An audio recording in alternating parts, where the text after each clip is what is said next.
ਸਤਿਨਾਮ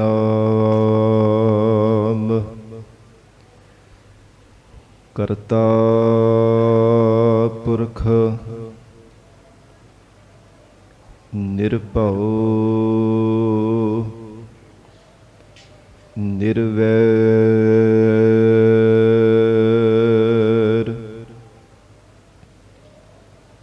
ਅਕਾਲ ਮੂਰਤ ਅਜੂਨੀ ਸੈਭੰ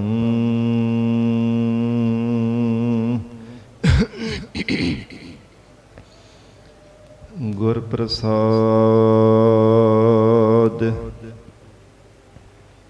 ਜਪ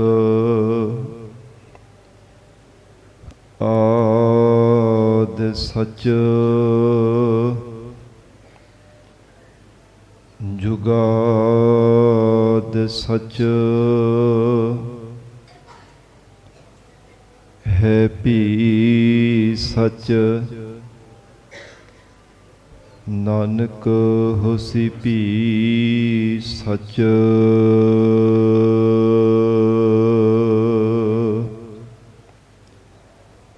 ਹਮ ਅਵਗੁਣ ਭਰੇ ਏਕ ਗੁਣ ਨਾਹੀ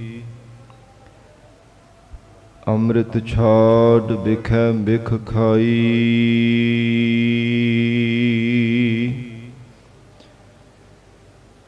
ਮਾਇਆ ਮੋਹ ਭਰਮ ਪੈ ਭੂਲੇ ਸੁਤ ਦਾਰਾ ਸਿਓ ਪ੍ਰੀਤ ਲਗਾਈ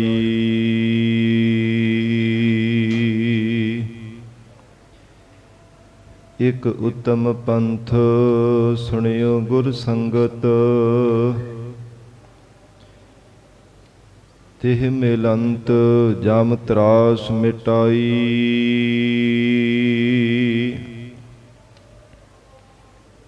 ਇਕ ਅਰਦਾਸ ਪਾਠ ਕੀਰਤ ਕੀ ਗੁਰੂ ਰਾਮਦਾਸ ਰਖੋ ਸਰਨਾਈ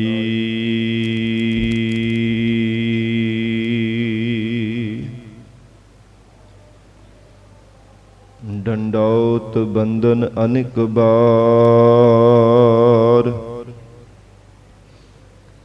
ਸਰਬ ਕਲਾ ਸਮਰੱਥ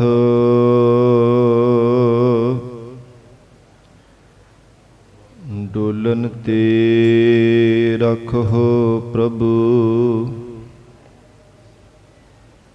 ਨਾਨਕ ਦੇ ਕਰ ਹੱਥ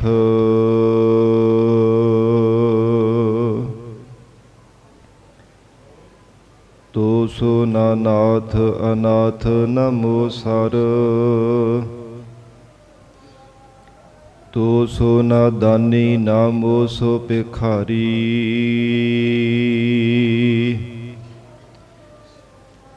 ਮੋ ਸੋ ਨਾ ਧੀਨ ਦਇਆਲ ਨਾ ਤੋ ਸਰ ਮੋ ਸੋ ਅਗਿਆਨ ਨਾ ਤੋ ਸੋ ਵਿਚਾਰੀ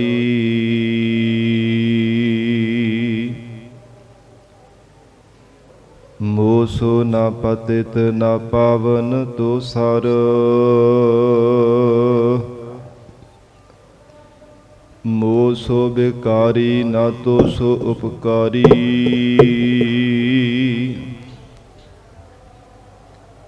ਮੇਰੇ ਹੈ ਅਵਗੁਣ ਤੂੰ ਗੁਣ ਸਾਗਰ ਜਾਤ ਰਸਾਤਲ ਓਟ ਤਿਹਾਰੀ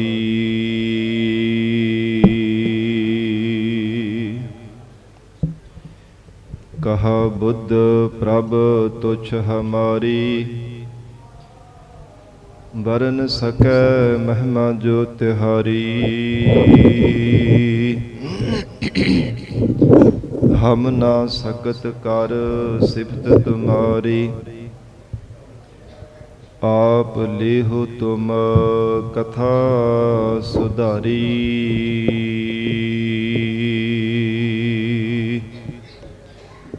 ਹਮ ਨਾ ਸਕਤ ਕਰ ਸਿਫਤ ਤੁਮਾਰੀ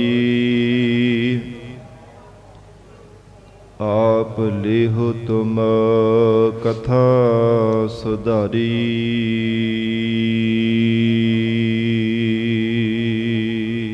ਸਤਨਾਮ ਸ੍ਰੀ ਵਾਹਿਗੁਰੂ ਸਾਹਿਬ ਜੀ।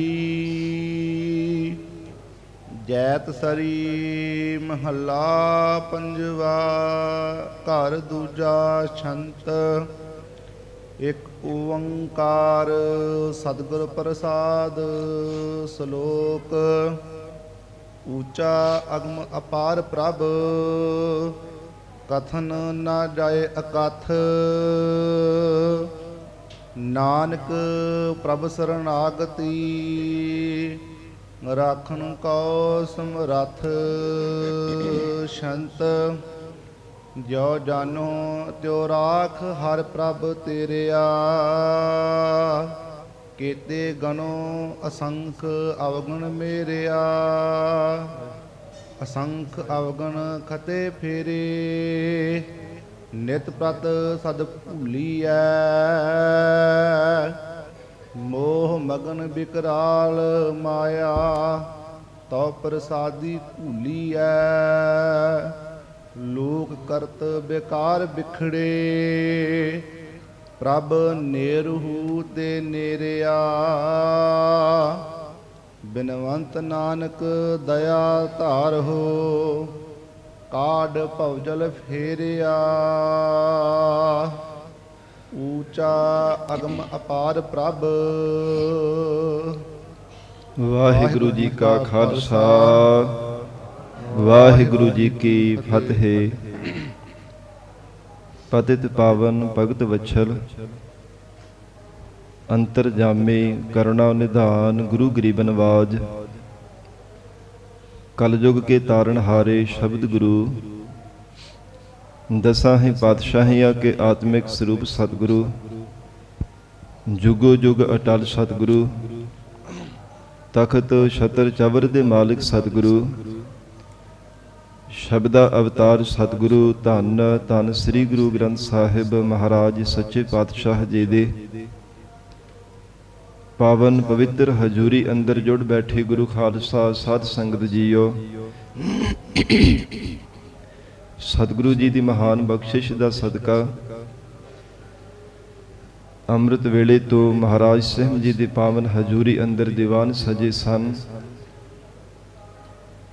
ਸਜੇ ਹੋਏ ਦੀਵਾਨਾਂ ਅੰਦਰ ਅੰਮ੍ਰਿਤਮਈ ਪਾਵਨ ਗੁਰਬਾਣੀ ਦੇ ਜਾਪ, ਆਸਾ ਕੀ ਵਾਰ ਗੁਰਬਾਣੀ ਦਾ ਰਸ ਪਿੰਨਾ ਕੀਰਤਨ ਹੋਇਆ ਹੈ। ਵਡਭਾਗੀ ਜਨਾਂ ਨੇ ਸਰਵਣ ਕਰਕੇ ਲਾਹੇ ਪ੍ਰਾਪਤ ਕੀਤੇ ਹਨ। ਹੁਣ ਇਸ ਪਾਵਨ ਅਸਥਾਨ ਤੇ ਗੁਰਦੁਆਰਾ ਲੰਗਰ ਸਾਹਿਬ ਵਿਖੇ ਚੱਲ ਰਹੀ ਲੜੀਵਾਰ ਗੁਰਬਾਣੀ ਦੀ ਕਥਾ ਵਿਚਾਰ ਦਾ ਸਮਾਂ ਹੋਇਆ ਹੈ। ਆਓ ਸਾਧ ਸੰਗਤ ਜੀ ਹੋਰ ਵੀ ਕੋਈ ਸਮਾਂ ਪਿਆਰ ਸਤਿਕਾਰ ਸਹਿਤ ਮਹਾਰਾਜ ਸਾਹਿਬ ਜੀ ਦੇ ਚਰਨਾਂ ਵਿੱਚ ਬੈਠ ਕੇ ਸਤਿਗੁਰੂ ਜੀ ਦਾ ਅੰਮ੍ਰਿਤਮਈ ਪਾਵਨ ਪਵਿੱਤਰ ਉਪਦੇਸ਼ ਸਰਵਣ ਕਰਕੇ ਲਾਹੇ ਪ੍ਰਾਪਤ ਕਰੀਏ। ਜਿਵੇਂ ਗਰੀਬ ਨਵਾਜ ਧੰਨ ਸਤਿਗੁਰੂ ਸ੍ਰੀ ਗੁਰੂ ਅਰਜਨ ਦੇਵ ਸਾਹਿਬ ਜੀ ਮਹਾਰਾਜ ਪਾਵਨ ਸ਼ਬਦ ਰਾਹੀਂ ਉਪਦੇਸ਼ ਬਖਸ਼ਿਸ਼ ਕਰ ਰਹੇ ਹੈ। ਅਕਾਲ ਪੁਰਖ ਵਾਹਿਗੁਰੂ ਪਰਮਾਤਮਾ ਜੀ ਦਾ ਜਸ ਉਚਾਰਨ ਕਰਦੇ ਹੋਏ, ਪਰਮਾਤਮਾ ਦੀ ਬੇਅੰਤ ਦਾ ਉਚਾਰਨ ਕਰਦੇ ਹੋਏ ਮਹਾਰਾਜ ਸੱਚੇ ਪਾਤਸ਼ਾਹ ਜੀ ਨੇ ਸ਼ਬਦ ਉਚਾਰਨ ਕੀਤਾ ਹੈ। ਸਿੱਖਾਂ ਦੇ ਬੇਨਤੀ ਕਰਨੇ ਤੇ ਮਹਾਰਾਜ ਅਕਾਲ ਪੁਰਖ ਵਾਹਿਗੁਰੂ ਜੀ ਦਾ ਕਿਸੇ ਨੇ ਅੰਤ ਪਾਇਆ, ਉਸ ਪਰਮਾਤਮਾ ਨੂੰ ਕਿਸੇ ਨੇ ਕਥਨ ਕੀਤਾ ਹੋਵੇ। ਕੋਈ ਤਾਂ ਸੰਸਾਰ ਦੇ ਅੰਦਰ ਹੋ ਸਕਦਾ ਹੈ, ਪਰ ਮਹਾਰਾਜ ਸੱਚੇ ਪਾਤਸ਼ਾਹ ਕਹਿੰਦੇ ਕੋਈ ਦੁਨੀਆ ਦੀ ਐਸੀ ਤਾਕਤ, ਕੋਈ ਸ਼ਕਤੀ ਨਹੀਂ ਜਿਹੜੀ ਪ੍ਰਮਾਤਮਾ ਨੂੰ ਕਥਨ ਕਰ ਸਕੇ। ਸਮਗਰ ਰੂਪ ਦੇ ਵਿੱਚ ਉਸ ਪ੍ਰਮਾਤਮਾ ਨੂੰ ਉਚਾਰਨ ਕੀਤਾ ਹੀ ਨਹੀਂ ਜਾ ਸਕਦਾ। ਨਾ ਗੁਣਾ ਕਰਕੇ, ਨਾ ਗਿਆਨ ਕਰਕੇ, ਨਾ ਸਿਆਣਪਾਂ, ਨਾ ਚਤੁਰਾਈਆਂ ਕਰਕੇ, ਨਾ ਸ਼ਕਤੀਆਂ ਕਰਕੇ, ਕਿਸੇ ਵੀ ਪੱਖ ਤੋਂ ਮਹਾਰਾਜ ਕਹਿੰਦੇ ਪ੍ਰਮਾਤਮਾ ਦਾ ਅੰਤ ਨਹੀਂ ਪਾਇਆ ਜਾ ਸਕਦਾ। ਮਨੁੱਖ ਜੀਵਨ ਦੇ ਅੰਦਰ ਸਾਧ ਸੰਗਤ ਜੀ ਇੱਕ ਪ੍ਰਕਰਣ ਬਣਾ ਕਰਕੇ ਇੱਕ ਇੱਕ ਕਰਕੇ ਵੀ ਭਾਵੇਂ ਯਤਨ ਕਰ ਲਵੇ, ਇੱਕ ਦਾ ਵੀ ਕਿਸੇ ਪੱਖ ਤੋਂ ਪ੍ਰਮਾਤਮਾ ਦਾ ਨਹੀਂ ਕਦੇ ਅੰਤ ਪੈਂਦਾ। ਫਿਰ ਇੱਕ ਜਨਮ ਨਹੀਂ, ਲੱਖਾਂ ਜਨਮ ਭਾਵੇਂ ਧਾਰਨ ਕਰਕੇ ਯਤਨ ਕਰ ਲਵੇ, ਪਰ ਪਰਮੇਸ਼ਰ ਨੂੰ ਫਿਰ ਵੀ ਬੇਨਤੀ ਕਹਿਣਾ ਪਵੇਗਾ। ਕਈ ਅਗਿਆਤ ਸੰਸਾਰ ਦੇ ਜੀਵ ਯਤਨ ਕਰਦੇ ਹਨ ਕਿ ਅਸੀਂ ਪ੍ਰਮਾਤਮਾ ਨੂੰ ਆਖ ਸਕਦੇ ਹਾਂ, ਸਮਗਰ ਰੂਪ ਦੇ ਵਿੱਚ ਅਸੀਂ ਕਹਿ ਸਕਦੇ ਹਾਂ, ਪਰ ਤਿਨਾਂ ਅਗਿਆਤ ਜੀਵਾਂ ਦੇ ਪਰਥਾਏ ਧੰਨ ਗੁਰੂ ਨਾਨਕ ਦੇਵ ਸਾਹਿਬ ਮਹਾਰਾਜ ਸਾਹਿਬ ਜੀ ਨੇ ਬਚਨ ਉਚਾਰਨ ਕੀਤੇ ਆ, ਜੇ ਕੋ ਕਥੈ ਤਾਂ ਅੰਤ ਨਾ ਅੰਤ। ਜੇ ਕੋਈ ਦਾਅਵਾ ਕਰਦਾ ਕਿ ਪ੍ਰਮਾਤਮਾ ਦਾ ਮੈਂ ਅੰਤ ਪਾ ਲਵਾਂਗਾ, ਪ੍ਰਮਾਤਮਾ ਦਾ ਅੰਤ ਤਾਂ ਨਹੀਂ ਕਦੇ ਵੀ ਪੈਣ ਵਾਲਾ, ਉਹ ਜੀਵ ਦਾ ਅੰਤ ਪਾਉਂਦਿਆਂ ਪਾਉਂਦਿਆਂ ਆਪਣਾ ਅੰਤ ਹੋ ਜਾਂਦਾ ਹੈ। ਭਾਵ ਜਿੰਨੀ ਕੋ ਆਰਬਲਾ ਮਿਲੀ ਹੁੰਦੀ, ਉਸ ਆਰਬਲਾ ਨੂੰ ਭੋਗ ਕਰਕੇ ਫਾਨੀ ਸੰਸਾਰ ਨੂੰ ਅਲਵਿਦਾ ਕਹਿ ਕੇ ਚਲਾ ਜਾਂਦਾ ਹੈ, ਪਰ ਪਰਮੇਸ਼ਰ ਦਾ ਅੰਤ ਨਹੀਂ ਪੈਂਦਾ, ਫਿਰ ਵੀ ਉਸ ਨੂੰ ਬੇਅੰਤ ਹੀ ਕਹਿਣਾ ਪੈਂਦਾ ਹੈ। ਨੇਤ ਨੇਤ ਕਥੰਤ ਵੇਦਾ, ਚਾਰ ਵੇਦ ਹਨ। ਵੇਦ ਵੀ ਕਹਿੰਦੇ ਹਨ ਕਿ ਉਹ ਪ੍ਰਮਾਤਮਾ ਬੇਅੰਤ ਹੈ, ਪ੍ਰਮਾਤਮਾ ਬੇਅੰਤ ਹੈ। ਉਸ ਅਕਾਲ ਪੁਰਖ ਪ੍ਰਮਾਤਮਾ ਜੀ ਦਾ ਅੰਤ ਨਾ ਕੋਈ ਪਾ ਸਕਿਆ ਸੀ ਤੇ ਨਾ ਹੀ ਕੋਈ ਪਾ ਸਕੇਗਾ। ਐਸੀ ਬੇਅੰਤਤਾ ਵਾਲੇ ਅਕਾਲ ਪੁਰਖ ਵਾਹਿਗੁਰੂ ਜੀ ਦੇ ਗੁਣਾਂ ਨੂੰ ਉਚਾਰਨ ਕਰਦੇ ਹੋਏ ਸਤਿਗੁਰੂ ਗੁਰੂ ਅਰਜਨ ਦੇਵ ਸਾਹਿਬ ਮਹਾਰਾਜ ਸੱਚੇ ਪਾਤਸ਼ਾਹ ਜੀ ਨੇ ਪਾਵਨ ਸ਼ਬਦ ਅੰਦਰ ਉਪਦੇਸ਼ ਬਖਸ਼ਿਸ਼ ਕੀਤਾ ਹੈ ਕਿ ਉਸ ਪ੍ਰਮਾਤਮਾ ਦੇ ਅੱਗੇ ਕਦੇ ਵੀ ਹੰਕਾਰ, ਕੋਈ ਸਿਆਣਪ ਨਹੀਂ ਜਤਾਉਣੀ ਚਾਹੀਦੀ, ਸਗੋਂ ਆਪਣੇ ਅੰਦਰ ਦੇ ਔਗਣਾਂ ਨੂੰ ਪਹਿਚਾਣ ਕੇ ਪਰਮੇਸ਼ਰ ਦੇ ਸਨਮੁਖ ਬੇਨਤੀਆਂ ਕਰਨੀਆਂ ਚਾਹੀਦੀਆਂ। ਵਾਹਿਗੁਰੂ ਜੀ ਦੇ ਚਰਨਾਂ ਵਿੱਚ ਸਨਮੁਖ ਹੋ ਕਰਕੇ ਅਰਦਾਸਾਂ ਕਰਨੀਆਂ ਚਾਹੀਦੀਆਂ। ਆਪਣੀਆਂ ਭੁੱਲਾਂ ਨੂੰ ਬਖਸ਼ਾਉਣ ਦੇ ਲਈ, ਆਪਣੇ ਅਵਗੁਣਾਂ ਨੂੰ ਅਭਾਵ ਕਰਨ ਦੇ ਲਈ, ਗੁਣਾਂ ਨੂੰ ਜੀਵਨ ਦੇ ਵਿੱਚ ਗ੍ਰਹਿਣ ਕਰਨ ਦੇ ਲਈ, ਜਾਂ ਫਿਰ ਜਿਹੜੇ ਗੁਣ ਜੀਵ ਦੇ ਕੋਲ ਹਨ ਉਹਨਾਂ ਨੂੰ ਬਰਕਰਾਰ ਰੱਖਣ ਦੇ ਵਾਸਤੇ ਮਹਾਰਾਜ ਕਹਿੰਦੇ ਇਹੋ ਆਪਣੇ ਔਗੁਣਾਂ ਨੂੰ ਚੇਤੇ ਕਰ ਕਰਕੇ ਸਤਿਗੁਰੂ ਜੀ ਦੇ ਸਨਮੁਖ ਹੋ ਕਰਕੇ ਅਰਦਾਸ ਕਰਨੀ ਚਾਹੀਦੀ ਹੈ। ਇਹ ਸ਼ਬਦ ਦੇ ਅੰਦਰ ਮਹਾਰਾਜ ਸਾਹਿਬ ਜੀ ਨੇ ਜੋ ਉਪਦੇਸ਼ ਬਖਸ਼ਿਸ਼ ਕੀਤਾ ਹੈ, ਸੰਗਤ ਜੀ ਪਿਆਰ ਦੇ ਨਾਲ ਸਤਿਗੁਰੂ ਜੀ ਦੇ ਚਰਨਾਂ ਵਿੱਚ ਬੈਠ ਕੇ ਪਾਵਨ ਉਪਦੇਸ਼ ਸਰਵਣ ਕਰਕੇ ਲਾਹੇ ਪ੍ਰਾਪਤ ਕਰੀਏ। ਵਿਚਾਰ ਦੀ ਪ੍ਰਾਰੰਭਤਾ ਤੋਂ ਪਹਿਲਾਂ ਜ਼ਰੂਰੀ ਹੈ ਚਿੱਤ ਨੂੰ ਇਕਾਗਰ ਕਰਨਾ। ਸਰਬੱਤ ਸੰਗਤ ਅਸੀਸ ਬਖਸ਼ਿਸ਼ ਕਰੋ। ਧੰਨ ਸ੍ਰੀ ਗੁਰੂ ਗ੍ਰੰਥ ਸਾਹਿਬ ਮਹਾਰਾਜ ਜੀ ਨੂੰ ਸੀਸ ਝੁਕਾ ਕੇ ਰਸਨਾ ਤੋਂ ਪਿਆਰ ਨਾਲ ਉਚਾਰਨ ਕਰੋ ਜੀ। ਕਰੋ ਰਸਨਾ ਪਵਿੱਤਰ। ਸਤਨਾਮ ਸ੍ਰੀ ਵਾਹਿਗੁਰੂ ਸਾਹਿਬ। ਸਤਨਾਮ ਸ੍ਰੀ ਵਾਹਿਗੁਰੂ ਸਾਹਿਬ ਜੀ। ਜੈਤ ਸਰੀ ਮਹੱਲਾ ਪੰਜਵਾ, ਘਰ ਦੂਜਾ ਛੰਤ। ਜੈਤ ਸਰੀ ਰਾਗ ਹੈ ਪੰਜਵੇਂ ਪਾਤਸ਼ਾਹ ਧੰਨ ਸ੍ਰੀ ਗੁਰੂ ਅਰਜਨ ਦੇਵ ਸਾਹਿਬ ਜੀ ਮਹਾਰਾਜ ਦੂਸਰੇ ਘਰ ਸੁਰਤਾਲ ਦੇ ਅੰਦਰ ਸ਼ੰਤ ਅਕਾਲ ਪੁਰਖ ਪਰਮਾਤਮਾ ਜੀ ਦਾ ਜਸ ਉਚਾਰਨ ਕਰ ਰਹੇ ਹਨ। ਇਹ ਜੋ ਸ਼ੰਤ ਹੈ ਸਾਧ ਸੰਗਤ ਜੀ ਸੋਰਠੇ ਦੀ ਚਾਲ ਛੰਦ ਦੀ ਚਾਲ ਦੇ ਵਿੱਚ ਵੀ ਆਉਂਦੇ ਆ, ਔਰ ਇਸੇ ਪ੍ਰਕਾਰ ਦੋਹਰੇ ਛੰਦ ਦੀ ਚਾਲ ਦੇ ਵਿੱਚ ਵੀ ਆਉਂਦੇ ਹਨ। ਵੱਖੋ ਵੱਖਰੀਆਂ ਛੰਦਾਂ ਦੀਆਂ ਚਾਲਾਂ ਦੇ ਵਿੱਚ ਛੰਤ ਸਿਰਲੇਖ ਹੇਠ ਜੋ ਗੁਰਬਾਣੀ ਮਹਾਰਾਜ ਜੀ ਨੇ ਉਚਾਰਨ ਕੀਤੀ ਹੈ, ਵੱਖੋ ਵੱਖਰੇ ਛੰਦਾਂ ਦੇ ਰਾਹੀਂ ਮਹਾਰਾਜ ਸੱਚੇ ਪਾਤਸ਼ਾਹ ਨੇ ਚਾਲਾਂ ਦੇ ਵਿੱਚ ਉਚਾਰਨ ਕੀਤੀ ਹੈ। ਜਿਵੇਂ ਜਾਪ ਸਾਹਿਬ ਦੀ ਪਾਵਨ ਬਾਣੀ ਜਦੋਂ ਅਸੀਂ ਪੜ੍ਹਦੇ ਹਾਂ, ਜਿਸ ਵਿੱਚ ਸਾਧ ਸੰਗਤ ਜੀ ਜਿਵੇਂ ਭੁਜੰਗ ਪ੍ਰਿਆਦ ਛੰਦ ਆਉਂਦਾ ਹੈ, ਚਾਚਰੀ ਛੰਦ ਆਉਂਦਾ ਹੈ, ਫਿਰ ਤੇਰਾ ਜੋਰ ਚਾਚਰੀ ਛੰਦ, ਫਿਰ ਇਸੇ ਪ੍ਰਕਾਰ ਰੂਵਾਲ ਛੰਦ ਆਉਂਦਾ ਹੈ, ਮੱਧ ਭਾਰ ਛੰਦ ਆਉਂਦਾ ਹੈ। ਇਹ ਜਿਤਨੇ ਵੀ ਛੰਦ ਹਨ ਉਹਨਾਂ ਦੀ ਗੁਰਬਾਣੀ ਪੜ੍ਹਨ ਦੀ ਚਾਲ ਵੀ ਵੱਖੋ ਵੱਖਰੀ ਹੈ। ਉਹ ਛੰਦ ਦੀ ਚਾਲ ਦੇ ਮੁਤਾਬਕ ਹੀ ਸਾਧ ਸੰਗਤ ਜੀ ਗੁਰਬਾਣੀ ਪੜ੍ਹੀ ਜਾਵੇ, ਫਿਰ ਵਿਸਰਾਮ ਵੀ ਸਹੀ ਲੱਗਦੇ ਤੇ ਗੁਰਬਾਣੀ ਪੜ੍ਹਨੇ ਦਾ ਰਸ ਆਨੰਦ ਵੀ ਪ੍ਰਾਪਤ ਹੁੰਦਾ ਹੈ। ਜੇ ਚਾਲ ਦਾ ਹੀ ਪਤਾ ਨਹੀਂ, ਵਿਸਰਾਮ ਦਾ ਕੋਈ ਪਤਾ ਨਹੀਂ, ਜਿੱਥੇ ਮਰਜ਼ੀ ਰੁਕ ਗਏ, ਜਿੱਥੋਂ ਮਰਜ਼ੀ ਪੜ੍ਹਨਾ ਸ਼ੁਰੂ ਕਰ ਦਿੱਤਾ, ਤੇ ਸਾਧ ਸੰਗਤ ਜੀ ਫਿਰ ਗੁਰਬਾਣੀ ਪੜ੍ਹਨੇ ਦਾ ਆਨੰਦ ਵੀ ਨਹੀਂ ਪ੍ਰਾਪਤ ਹੁੰਦਾ, ਤੇ ਫਿਰ ਅਰਥਾਂ ਦਾ ਅਨਰਥ ਵੀ ਹੋ ਜਾਂਦਾ ਹੈ। ਸੱਚੇ ਪਾਤਸ਼ਾਹ ਮਹਾਰਾਜ ਸਾਹਿਬ ਜੀ ਨੇ ਜੋ ਛੰਦ ਉਚਾਰਨ ਕੀਤਾ ਹੈ, ਦੋਹਰੇ ਛੰਦ ਦੀ ਚਾਲ ਦੇ ਵਿੱਚ ਪਹਿਲਾ ਸ਼ਲੋਕ ਉਚਾਰਨ ਕੀਤਾ ਹੈ।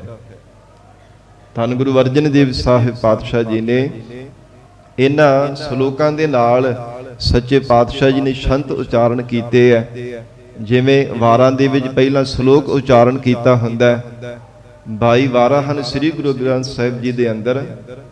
ਪਹਿਲਾ ਸ਼ਲੋਕ ਉਚਾਰਨ ਕੀਤਾ ਹੁੰਦਾ, ਫਿਰ ਉਹਦੇ ਤੋਂ ਬਾਅਦ ਪੌੜੀ ਉਚਾਰਨ ਕੀਤੀ ਹੁੰਦੀ ਹੈ। ਸ਼ਲੋਕ ਤੋਂ ਬਾਅਦ ਵਿੱਚ ਪੌੜੀ ਉਚਾਰਨ ਕੀਤੀ ਹੈ। ਔਰ ਸ਼ਲੋਕ ਦੇ ਵਿੱਚ ਮੂਲ ਰੂਪ ਦੇ ਵਿੱਚ ਮਹਾਰਾਜ ਸੱਚੇ ਪਾਤਸ਼ਾਹ ਜੀ ਨੇ ਉਪਦੇਸ਼ ਰੱਖਿਆ ਹੁੰਦਾ ਹੈ। ਪੌੜੀ ਜਾਂ ਫਿਰ ਛੰਦ ਦੇ ਵਿੱਚ ਸੱਚੇ ਪਾਤਸ਼ਾਹ ਜੀ ਨੇ ਵਿਸਥਾਰ ਦੇ ਸਹਿਤ ਉਸੇ ਹੀ ਰੂਪ ਦਾ ਅਕਾਲ ਪੁਰਖ ਮਹਾਰਾਜ ਸੱਚੇ ਪਾਤਸ਼ਾਹ ਜੀ ਨੇ ਜਸ ਕਰਨਾ ਕੀਤਾ ਹੈ। ਤੋ ਜਿਵੇਂ ਗਰੀਬ ਨਵਾਜ ਸਤਿਗੁਰੂ ਜੀ ਉਚਾਰਨ ਕਰ ਰਹੇ ਛੰਦ ਜਾਤੀ ਵਿੱਚ ਇੱਕ ਓੰਕਾਰ ਸਤਿਗੁਰ ਪ੍ਰਸਾਦ। ਪਹਿਲਾਂ ਪਰਮਾਤਮਾ ਦਾ ਮੰਗਲ ਕੀਤਾ ਹੈ। ਇੱਕ ਅਦਵੈਤ ਸਰੂਪ ਹੈ, ਇੱਕ ਅਦੁੱਤੀ ਸਰੂਪ ਹੈ। ਓੰਕਾਰ ਸਰਬ ਜੀਵਾਂ ਦਾ ਪ੍ਰਕਾਸ਼ਕ ਹੈ, ਸਦੀਵੀ ਕਾਲ ਸੱਚਾ ਹੈ। ਮਹਾਰਾਜ ਕਹਿੰਦੇ ਇੱਕ ਸਾਰ ਰਹਿਣ ਵਾਲਾ, ਇੱਕ ਰਸ ਰਹਿਣ ਵਾਲਾ ਪ੍ਰਮਾਤਮਾ ਦਾ ਸਰੂਪ ਹੈ, ਚੇਤਨ ਸਰੂਪ ਹੈ। ਤਮਾਮ ਸੰਸਾਰ ਭਰ ਦੇ ਜੀਵਾਂ ਨੂੰ ਚੇਤਨਤਾ ਪ੍ਰਦਾਨ ਕਰਨ ਵਾਲਾ ਪ੍ਰਮਾਤਮਾ ਹੈ। ਜਿਤਨੇ ਵੀ ਜੜ ਜੀਵ ਹਨ ਤਿਨਾਂ ਵਿੱਚ ਆਪਣੀ ਚੇਤਨ ਸ਼ਕਤੀ ਪਾ ਕਰਕੇ ਤਿਨਾਂ ਨੂੰ ਚੇਤਨਤਾ ਬਖਸ਼ਿਸ਼ ਕਰਨ ਵਾਲਾ ਹੈ। ਨਹੀਂ ਤਾਂ ਜਿਤਨੇ ਵੀ ਸਰੀਰ ਹਨ 84 ਲੱਖ ਜੂਨਾਂ ਦੇ ਵਿੱਚ ਸੰਗਤ ਜੀ ਆਪਣੇ ਬਲ ਦੇ ਨਾਲ ਕੋਈ ਜੀਵ ਚੱਲ ਫਿਰ ਨਹੀਂ ਸਕਦਾ, ਬੋਲ ਨਹੀਂ ਸਕਦਾ, ਖਾ ਪਹਿਨ ਨਹੀਂ ਸਕਦਾ, ਜਿੰਨੀ ਦੇਰ ਤੱਕ ਪ੍ਰਮਾਤਮਾ ਦੀ ਚੇਤਨ ਸ਼ਕਤੀ ਨਹੀਂ ਵਰਤਦੀ। ਅਕਾਲ ਪੁਰਖ ਪ੍ਰਮਾਤਮਾ ਦੀ ਚੇਤਨ ਸ਼ਕਤੀ, ਪ੍ਰਮਾਤਮਾ ਦੀ ਜੋਰ ਤਮਾਮ ਜੀਵਾਂ ਦੇ ਅੰਦਰ ਹੈ। ਤਾਂ ਹੀ ਮਹਾਰਾਜ ਸੱਚੇ ਪਾਤਸ਼ਾਹ ਜੀ ਕਹਿੰਦੇ ਜੀਵ ਚੱਲਦੇ ਫਿਰਦੇ ਗੱਲਾਂ ਬਾਤਾਂ ਕਰਦੇ ਖਾਂਦੇ ਪਹਿਨਦੇ ਹਨ। ਜੇ ਪ੍ਰਮਾਤਮਾ ਦੀ ਚੇਤਨ ਸ਼ਕਤੀ ਵਰਤ ਰਹੀ ਹੈ ਤੋ ਹਜੂਰ ਕਹਿੰਦੇ ਹਨ ਸਾਰੀ ਸ੍ਰਿਸ਼ਟੀ ਨੂੰ ਚੇਤਨਤਾ ਪ੍ਰਦਾਨ ਕਰਨ ਵਾਲਾ ਉਹ ਅਦੁੱਤੀ ਪ੍ਰਮਾਤਮਾ ਸੁਤੇ ਪ੍ਰਕਾਸ਼ ਸਰੂਪ ਪਰਮੇਸ਼ਰ ਸਤਿਗੁਰੂ ਜੀ ਦੀ ਕਿਰਪਾ ਦੁਆਰਾ ਮਿਲਦਾ ਹੈ। ਸ਼ਲੋਕ ਉੱਚਾ ਅਗਮ ਅਪਾਰ ਪ੍ਰਭ। ਧੰਨ ਸ੍ਰੀ ਗੁਰੂ ਅਰਜਨ ਦੇਵ ਸਾਹਿਬ ਜੀ ਮਹਾਰਾਜ ਸ਼ਲੋਕ ਉਚਾਰਨ ਕਰ ਰਹੇ ਹੈ। ਜਿਸ ਉਪਦੇਸ਼ ਦੇ ਵਿੱਚ ਸਵੈ ਲੋਕ ਦੀ ਪ੍ਰਾਪਤੀ ਹੋ ਜਾਵੇ ਐਸਾ ਸ਼ਲੋਕ ਮਹਾਰਾਜ ਸੱਚੇ ਪਾਤਸ਼ਾਹ ਜੀ ਉਚਾਰਨ ਕਰਕੇ ਉਪਦੇਸ਼ ਦਿੰਦੇ ਹੈ। ਹੇ ਗੁਰਸਿੱਖੋ, ਉਹ ਪ੍ਰਮਾਤਮਾ ਸਭ ਤੋਂ ਉੱਚਾ ਹੈ, ਫਿਰ ਅਗਮ ਹੈ, ਫਿਰ ਅਪਾਰ ਪ੍ਰਕਿਰਤੀ ਦੇ ਪਾਰਾਵਾਰ ਤੋਂ ਪਰੇ ਪ੍ਰਮਾਤਮਾ ਹੈ। ਕਿੰਨਾ ਕੁ ਉੱਚਾ ਹੈ, ਜਿਵੇਂ ਸੰਸਾਰ ਦੇ ਅੰਦਰ ਬੜੇ ਬੜੇ ਉੱਚੇ ਵੱਡੇ ਵੱਡੇ ਪਹਾੜ ਹੈ, ਉਹਨਾਂ ਪਹਾੜਾਂ ਦੇ ਨਾਲੋਂ ਵੀ ਉੱਚਾ ਹੈ। ਮਹਾਰਾਜ ਸੱਚੇ ਪਾਤਸ਼ਾਹ ਕਹਿੰਦੇ ਹਨ ਸੰਸਾਰ ਦੇ ਅੰਦਰ ਦੇਵੀ ਸ਼ਕਤੀਆਂ ਵਾਲੇ ਉੱਚੇ ਜੀਵ ਹੈ, ਉਹਨਾਂ ਦੇਵੀ ਸ਼ਕਤੀਆਂ ਨਾਲੋਂ ਵੀ ਉੱਚਾ ਉਹ ਪ੍ਰਮਾਤਮਾ ਆਪ ਹੈ। ਉਸ ਪ੍ਰਮਾਤਮਾ ਦੀ ਉਚਾਈ ਦਾ ਨਾ ਕਦੇ ਕੋਈ ਅੰਤ ਪਾ ਸਕਿਆ, ਨਾ ਕੋਈ ਪਾ ਸਕੇਗਾ। ਜਿਵੇਂ ਸਾਧ ਸੰਗਤ ਜੀ ਕਿਸੇ ਨੇ ਸਵਰਗਾਂ ਨੂੰ ਉੱਚਾ ਮੰਨਿਆ ਹੈ, ਕਿਸੇ ਨੇ ਇੰਦਰਪੁਰੀ ਨੂੰ ਉੱਚਾ ਮੰਨਿਆ, ਕਿਸੇ ਨੇ ਬ੍ਰਹਮਪੁਰੀ ਨੂੰ ਉੱਚਾ ਮੰਨਿਆ ਹੈ, ਕਿਸੇ ਨੇ ਵਿਸ਼ਨਪੁਰੀ ਨੂੰ ਉੱਚਾ ਮੰਨਿਆ ਹੈ, ਕਿਸੇ ਨੇ ਕੈਲਾਸ਼ ਪਰਬਤ ਨੂੰ ਉੱਚਾ ਮੰਨਿਆ ਹੈ। ਪਰ ਸੱਚੇ ਪਾਤਸ਼ਾਹ ਮਹਾਰਾਜ ਕਹਿੰਦੇ ਇਹਨਾਂ ਪੁਰੀਆਂ ਦੇ ਨਾਲੋਂ ਵੀ ਉੱਚਾ ਉਹ ਪ੍ਰਮਾਤਮਾ ਦਾ ਸਰੂਪ ਹੈ। ਜਿਹੜੇ ਯੋਗਾ ਅਭਿਆਸੀ ਹਨ ਉਹਨਾਂ ਨੇ ਦਸਮ ਦਵਾਰ ਨੂੰ ਸਭ ਤੋਂ ਉੱਚਾ ਮੰਨਿਆ। ਜੋਗੀ ਕਹਿੰਦੇ ਹਨ ਕਿ ਦਸਮ ਦਵਾਰ ਦੇ ਨਾਲ ਉੱਚਾ ਔਰ ਵੱਡਾ ਕੁਝ ਵੀ ਨਹੀਂ ਹੈ। ਪਰ ਗੁਰੂ ਕੀ ਬਾਣੀ ਜਦੋਂ ਪੜ੍ਹਦੇ ਹਾਂ ਮਹਾਰਾਜ ਸੱਚੇ ਪਾਤਸ਼ਾਹ ਕਹਿੰਦੇ ਪ੍ਰਮਾਤਮਾ ਇਹਨਾਂ ਸਭ ਦੇਵੀ ਸ਼ਕਤੀਆਂ ਦੇ ਨਾਲ ਉੱਚਾ ਹੈ। ਜਿਹੜਾ ਮਨੁੱਖ ਜਿਹੋ ਜਿਹੀ ਜੀਵਨ ਦੇ ਅੰਦਰ ਸਾਧਨਾ ਕਰਦਾ ਹੈ ਉਸ ਨੂੰ ਹੀ ਸਾਧ ਸੰਗਤ ਸਭ ਤੋਂ ਉੱਚਾ ਤੇ ਵੱਡਾ ਮੰਨਦਾ ਹੈ। ਜੇ ਕੋਈ ਟੂਣੇ ਟਾਮਣ ਦੀ ਸਾਧਨਾ ਕਰਦਾ ਹੈ, ਕੋਈ ਜੰਤਰ ਮੰਤਰ ਪੜ੍ਹਦਾ ਹੈ, ਸਾਧ ਸੰਗਤ ਜੀ ਉਸੇ ਨੂੰ ਸਭ ਤੋਂ ਉੱਚਾ ਮੰਨੀ ਬੈਠਦਾ ਹੈ। ਤੇ ਜਿਵੇਂ ਸੰਸਾਰ ਦੇ ਅੰਦਰ ਜਿਵੇਂ ਕੋਈ ਚੋਰ ਹੁੰਦਾ ਉਹ ਚੋਰੀ ਦੀ ਸਾਧਨਾ ਚੋਰੀਆਂ ਕਰਦਾ ਉਸੇ ਨੂੰ ਸਭ ਤੋਂ ਉੱਚਾ ਮੰਨੀ ਜਾਂਦਾ ਹੈ। ਝੂਠ ਬੋਲਣ ਵਾਲਾ ਝੂਠ ਨੂੰ ਸਾਧ ਸੰਗਤ ਜੀ ਸਭ ਤੋਂ ਉੱਚਾ ਮੰਨਦਾ ਹੈ ਕਿ ਮੈਂ ਝੂਠ ਬੋਲ ਬੋਲ ਕਰਕੇ ਕਈਆਂ ਦੇ ਕਾਰਜ ਵਿਗਾੜ ਦਿੰਦਾ। ਝੂਠ ਬੋਲ ਕਰਕੇ ਜਿੰਨਾ ਜ਼ਿਆਦਾ ਮੈਂ ਝੂਠ ਬੋਲਦਾ ਉਨਾ ਜ਼ਿਆਦਾ ਫਲਦਾ, ਉਸੇ ਨੂੰ ਸਭ ਤੋਂ ਉੱਚਾ ਮੰਨਦਾ। ਨਿੰਦਕ ਬੰਦਾ ਨਿੰਦਾ ਨੂੰ ਸਭ ਤੋਂ ਉੱਚਾ ਮੰਨਦਾ। ਭਾਵ ਜਿੱਦਾਂ ਦੀ ਮਨੁੱਖ ਦੀ ਸੋਚ ਇਹੋ ਜਿਹੀ ਬਿਰਤੀ ਹੈ ਨਾ, ਜਿੱਦਾਂ ਦੇ ਢੰਗ ਦੇ ਨਾਲ ਮਨੁੱਖ ਜੀਵਨ ਨਿਰਵਾਹ ਕਰਦਾ, ਉਸੇ ਨੂੰ ਸਭ ਤੋਂ ਉੱਚਾ ਮੰਨਦਾ ਹੈ। ਜਿਵੇਂ ਹਜੂਰ ਦਾ ਮੁਖ ਵਾਕ ਆਉਂਦਾ, ਮਹਾਦੇਵ ਕੋ ਕਹਿਤ ਸਦਾ ਸੇਵਾ, ਨਿਰੰਕਾਰ ਕਾ ਚੀਨਤ ਨਹਿ ਭੇਵਾ।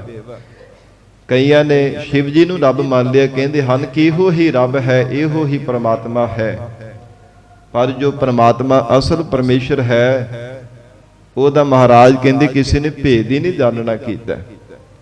ਜਿਹੋ ਜਿਹੇ ਕਿਸੇ ਦੀ ਉਪਾਸਨਾ ਕਰਦਾ, ਕਿਸੇ ਦੇਵੀ ਸ਼ਕਤੀ ਦੀ ਆਰਾਧਨਾ ਕਰਦਾ, ਉਹਦਾ ਹੀ ਆਰਾਧੀ ਬਣ ਕਰਕੇ ਉਹਨੂੰ ਸਭ ਤੋਂ ਉੱਚਾ ਤੇ ਪਰਮ ਜਾਣ ਕਰਕੇ ਨਿਸ਼ਚੈ ਕਰਕੇ ਧਾਰਨ ਕਰ ਲੈਂਦਾ ਹੈ। ਪਰ ਮਹਾਰਾਜ ਸੱਚੇ ਪਾਤਸ਼ਾਹ ਹਜੂਰ ਦਾ ਆਸਾ ਰਾਗ ਵਿੱਚ ਵੀ ਬਚਨ ਆਉਂਦਾ ਹੈ। ਸਤਿਗੁਰੂ ਜੀ ਨੇ ਉਚਾਰਨ ਕੀਤਾ ਹੈ, ਹੇ ਗੁਰਸਿੱਖੋ, ਮੈਂ ਪੇਖਿਓ ਰੇ ਉੱਚਾ ਮੋਹਨ ਸਭ ਤੇ ਉੱਚਾ, ਆਨ ਨ ਕੋ ਸੰਸਰ ਲਾਗੈ, ਢੂਡ ਰਹੇ ਹਮ ਮੂਚਾ। ਧੰਨ ਗੁਰੂ ਅਰਜਨ ਦੇਵ ਸਾਹਿਬ ਪਾਤਸ਼ਾਹ ਜੀ ਕਹਿੰਦੇ ਹਨ, ਸਭ ਥਾਵਾਂ ਤੇ ਢੂੰਡ ਕੇ ਭਾਲ ਕਰਕੇ ਦੇਖ ਲਿਆ, ਪਰ ਪ੍ਰਮਾਤਮਾ ਜੈਸਾ ਨਾ ਕੋਈ ਉੱਚਾ ਸੀ, ਨਾ ਹੈ ਤੇ ਨਾ ਆਉਣ ਵਾਲੇ ਸਮੇਂ ਵਿੱਚ ਪ੍ਰਮਾਤਮਾ ਜੈਸਾ ਕੋਈ ਉੱਚਾ ਹੋ ਸਕੇਗਾ। ਇਤਨਾ ਉੱਚਾ ਅਕਾਲ ਪੁਰਖ ਪ੍ਰਮਾਤਮਾ ਜੀ ਦਾ ਸਰੂਪ ਹੈ, ਨਾ ਉਹਦੀ ਉਚਾਈ ਨੂੰ ਤੋਲਿਆ ਜਾ ਸਕਦਾ ਹੈ, ਨਾ ਮਾਪਿਆ ਜਾ ਸਕਦਾ ਹੈ, ਨਾ ਗਿਣਤੀ ਵਿੱਚ ਲਿਆਂਦਾ ਜਾ ਸਕਦਾ ਹੈ। ਮਹਾਰਾਜ ਕਹਿੰਦੇ ਇੰਨਾ ਉੱਚਾ ਪ੍ਰਮਾਤਮਾ ਦਾ ਸਰੂਪ ਹੈ। ਤੋ ਹਜੂਰ ਕਹਿੰਦੇ ਹਨ, ਉੱਚਾ ਅਗਮ ਅਪਾਰ ਪ੍ਰਭ, ਫਿਰ ਅਗਮ ਮਨ ਦੀ ਗਮਤਾ ਤੋਂ ਪਰੇ ਹੈ। ਸਾਧ ਸੰਗਤ ਜੀ, ਆ ਗਾਮਾਂ ਤੋਂ ਰਹਿਤ ਪ੍ਰਮਾਤਮਾ ਦਾ ਸਰੂਪ ਹੈ। ਸੰਸਾਰ ਦੇ ਜੀਵਾਂ ਦੇ ਮਨ ਦੇ ਅੰਦਰ ਕਿਸੇ ਪ੍ਰਕਾਰ ਦਾ ਗਮ ਬੜਿਆ ਰਹਿੰਦਾ, ਕਿਸੇ ਦੇ ਮਨ ਵਿੱਚ ਕਿਸੇ ਪ੍ਰਕਾਰ ਦਾ ਗਮ ਲੱਗਾ ਰਹਿੰਦਾ, ਪਰ ਮਹਾਰਾਜ ਕਹਿੰਦੇ ਉਹ ਪ੍ਰਮਾਤਮਾ ਅਗਮ ਸਰੂਪ ਹੈ। ਕਿਸੇ ਪ੍ਰਕਾਰ ਦਾ ਗਮ ਵੀ ਨਹੀਂ ਉਹਦੇ ਪ੍ਰਮਾਤਮਾ ਦੇ ਸਰੂਪ ਅੰਦਰ, ਫਿਰ ਗਮਤਾ ਤੋਂ ਪਰੇ ਹੈ। ਜੀਵ ਆਪਣੇ ਬਲ ਦੇ ਨਾਲ ਉਸ ਪ੍ਰਮਾਤਮਾ ਤੱਕ ਗਮਤਾ ਨਹੀਂ ਕਰ ਸਕਦਾ। ਮਹਾਰਾਜ ਕਹਿੰਦੇ ਅਪਾਰ ਪ੍ਰਭ, ਪ੍ਰਕਿਰਤੀ ਦੇ ਪਾਰਾਵਾਰ ਤੋਂ ਪਰੇ ਪਰਮੇਸ਼ਰ ਦਾ ਸਰੂਪ ਹੈ। ਪ੍ਰਕਿਰਤੀ ਵਿੱਚ ਹੁੰਦਾ ਹੋਇਆ ਵੀ ਪ੍ਰਮਾਤਮਾ ਅਸੰਗ ਰਹਿੰਦਾ, ਨਿਰਲੇਪ ਰਹਿੰਦਾ ਹੈ। ਜਿਤਨੇ ਵੀ ਤਮਾਮ ਪੈਦਾ ਕੀਤੇ ਹੋਏ ਜੀਵ ਜੰਤੂ ਹੈ ਵੀ ਸਭ ਦੇ ਅੰਦਰ ਹੈ, ਪਰ ਮਹਾਰਾਜ ਸੱਚੇ ਪਾਤਸ਼ਾਹ ਕਹਿੰਦੇ ਸਭ ਦੇ ਅੰਦਰ ਹੁੰਦਾ ਹੋਇਆ ਵੀ ਉਹ ਪ੍ਰਮਾਤਮਾ ਪਰੇ ਹੈ। ਇਸ ਲਈ ਕਹਿੰਦੇ ਹਨ ਅਪਾਰ, ਪ੍ਰਕਿਰਤੀ ਦੇ ਪਾਰਾਵਾਰ ਤੋਂ ਪਰੇ ਹੈ, ਜਿਸ ਦੇ ਉਰਾਰ ਪਾਰ ਦਾ ਵੀ ਕਦੇ ਅੰਤ ਨਹੀਂ ਪਾਇਆ ਜਾ ਸਕਦਾ। ਜਿਵੇਂ ਸਮੁੰਦਰ ਨੂੰ ਮਾਪਿਆ ਨਹੀਂ ਨਾ ਜਾ ਸਕਦਾ, ਕਿੰਨਾ ਵਿਸ਼ਾਲ ਹੈ, ਇਸੇ ਪ੍ਰਕਾਰ ਮਹਾਰਾਜ ਕਹਿੰਦੇ ਪ੍ਰਮਾਤਮਾ ਦੇ ਉਰਾਰ ਪਾਰ ਦਾ ਵੀ ਕਦੇ ਅੰਤ ਨਹੀਂ ਪਾਇਆ ਜਾ ਸਕਦਾ। ਐਸਾ ਉਹ ਪ੍ਰਮਾਤਮਾ ਅਪਾਰ ਸਰੂਪ ਹੈ। ਕਥਨ ਨਾ ਜਾਏ ਅਕਥ, ਜੇਕਰ ਕੋਈ ਕਥਨ ਕਰਨ ਲੱਗੇ ਪ੍ਰਮਾਤਮਾ ਨੂੰ, ਸੱਚੇ ਪਾਤਸ਼ਾਹ ਕਹਿੰਦੇ ਉਸ ਅਕਥ ਪ੍ਰਮਾਤਮਾ ਨੂੰ ਕੋਈ ਕਥਨ ਵੀ ਨਹੀਂ ਕਰ ਸਕਦਾ। ਕਥਨ ਨਾ ਜਾਏ ਅਕਥ, ਉਹ ਕਥਨ ਦੇ ਵਿੱਚ ਆਉਂਦਾ ਹੀ ਨਹੀਂ ਹੈ ਹੀ ਪ੍ਰਮਾਤਮਾ ਅਕਥ ਸਰੂਪ ਹੈ। ਸਤਿਗੁਰੂ ਨਾਨਕ ਦੇਵ ਸਾਹਿਬ ਮਹਾਰਾਜ ਸੱਚੇ ਪਾਤਸ਼ਾਹ ਜੀ ਨੂੰ ਸਿੱਧਾ ਨੇ ਸਵਾਲ ਕੀਤਾ ਸੀ, ਮਹਾਰਾਜ ਪ੍ਰਮਾਤਮਾ ਨੂੰ ਕਿਸੇ ਵੱਡੀ ਸ਼ਕਤੀ ਵਾਲੇ ਨੇ ਤਾਂ ਮਹਾਰਾਜ ਕਥਨ ਕਰ ਲਿਆ ਹੋਵੇਗਾ, ਆਪ ਜੀ ਕਹਿੰਦੇ ਕਿ ਅਕਥ ਪ੍ਰਮਾਤਮਾ ਦਾ ਸਰੂਪ ਹੈ। ਬੇਅੰਤ ਪ੍ਰਮਾਤਮਾ ਦੀਆਂ ਬਹੁਤ ਵਡਿਆਈਆਂ ਨੇ, ਬਹੁਤ ਗੁਣ ਹਨ ਪਰਮੇਸ਼ਰ ਦੇ। ਸੱਚੇ ਪਾਤਸ਼ਾਹ ਮਹਾਰਾਜ ਕਹਿਣ ਲੱਗੇ, ਸਿੱਧੋ ਨਹੀਂ, ਉਸ ਪ੍ਰਮਾਤਮਾ ਦਾ ਕਥਾ ਦਾ ਕੋਈ ਅੰਤ ਨਹੀਂ ਪਾ ਸਕਿਆ, ਨਾ ਹੀ ਕੋਈ ਪਾ ਸਕੇਗਾ। ਵੱਡੇ ਵੱਡੇ ਦੇਵੀ ਸ਼ਕਤੀਆਂ ਵਾਲਿਆਂ ਨੇ ਵੀ ਕਥਨ ਕਰਨ ਦਾ ਯਤਨ ਕਰ ਲਿਆ, ਪਰ ਹਜੂਰ ਕਹਿਣ ਲੱਗੇ ਕਥ ਨਾ ਕਥੀ ਨਾ ਆਵੇ ਤੋਟ। ਤੋਟ ਕਹਿੰਦੇ ਘਾਟੇ ਨੂੰ, ਤੋਟ ਕਹਿੰਦੇ ਪੂਰੇ ਨੂੰ। ਮਹਾਰਾਜ ਸੱਚੇ ਪਾਤਸ਼ਾਹ ਜੀ ਕਹਿੰਦੇ ਕਥ ਨਾ ਕਥੀ ਨਾ ਆਵੇ ਤੋਟ, ਕਦੇ ਘਟਣ ਵਾਲੇ ਨਹੀਂ, ਸਗੋਂ ਗੁਣ ਉਹਦੇ ਵੱਧਦੇ ਜਾਂਦੇ ਹਨ, ਕਦੇ ਨਹੀਂ ਘਟਦੇ, ਕਦੇ ਪੂਰੇ ਪੈਣ ਵਾਲੇ ਹੀ ਨਹੀਂ ਹੈ ਕਿ ਪੂਰੀ ਤਰ੍ਹਾਂ ਪ੍ਰਮਾਤਮਾ ਦੀ ਕਥਾ ਨੂੰ ਕੋਈ ਕਥਨ ਕਰ ਸਕੇ।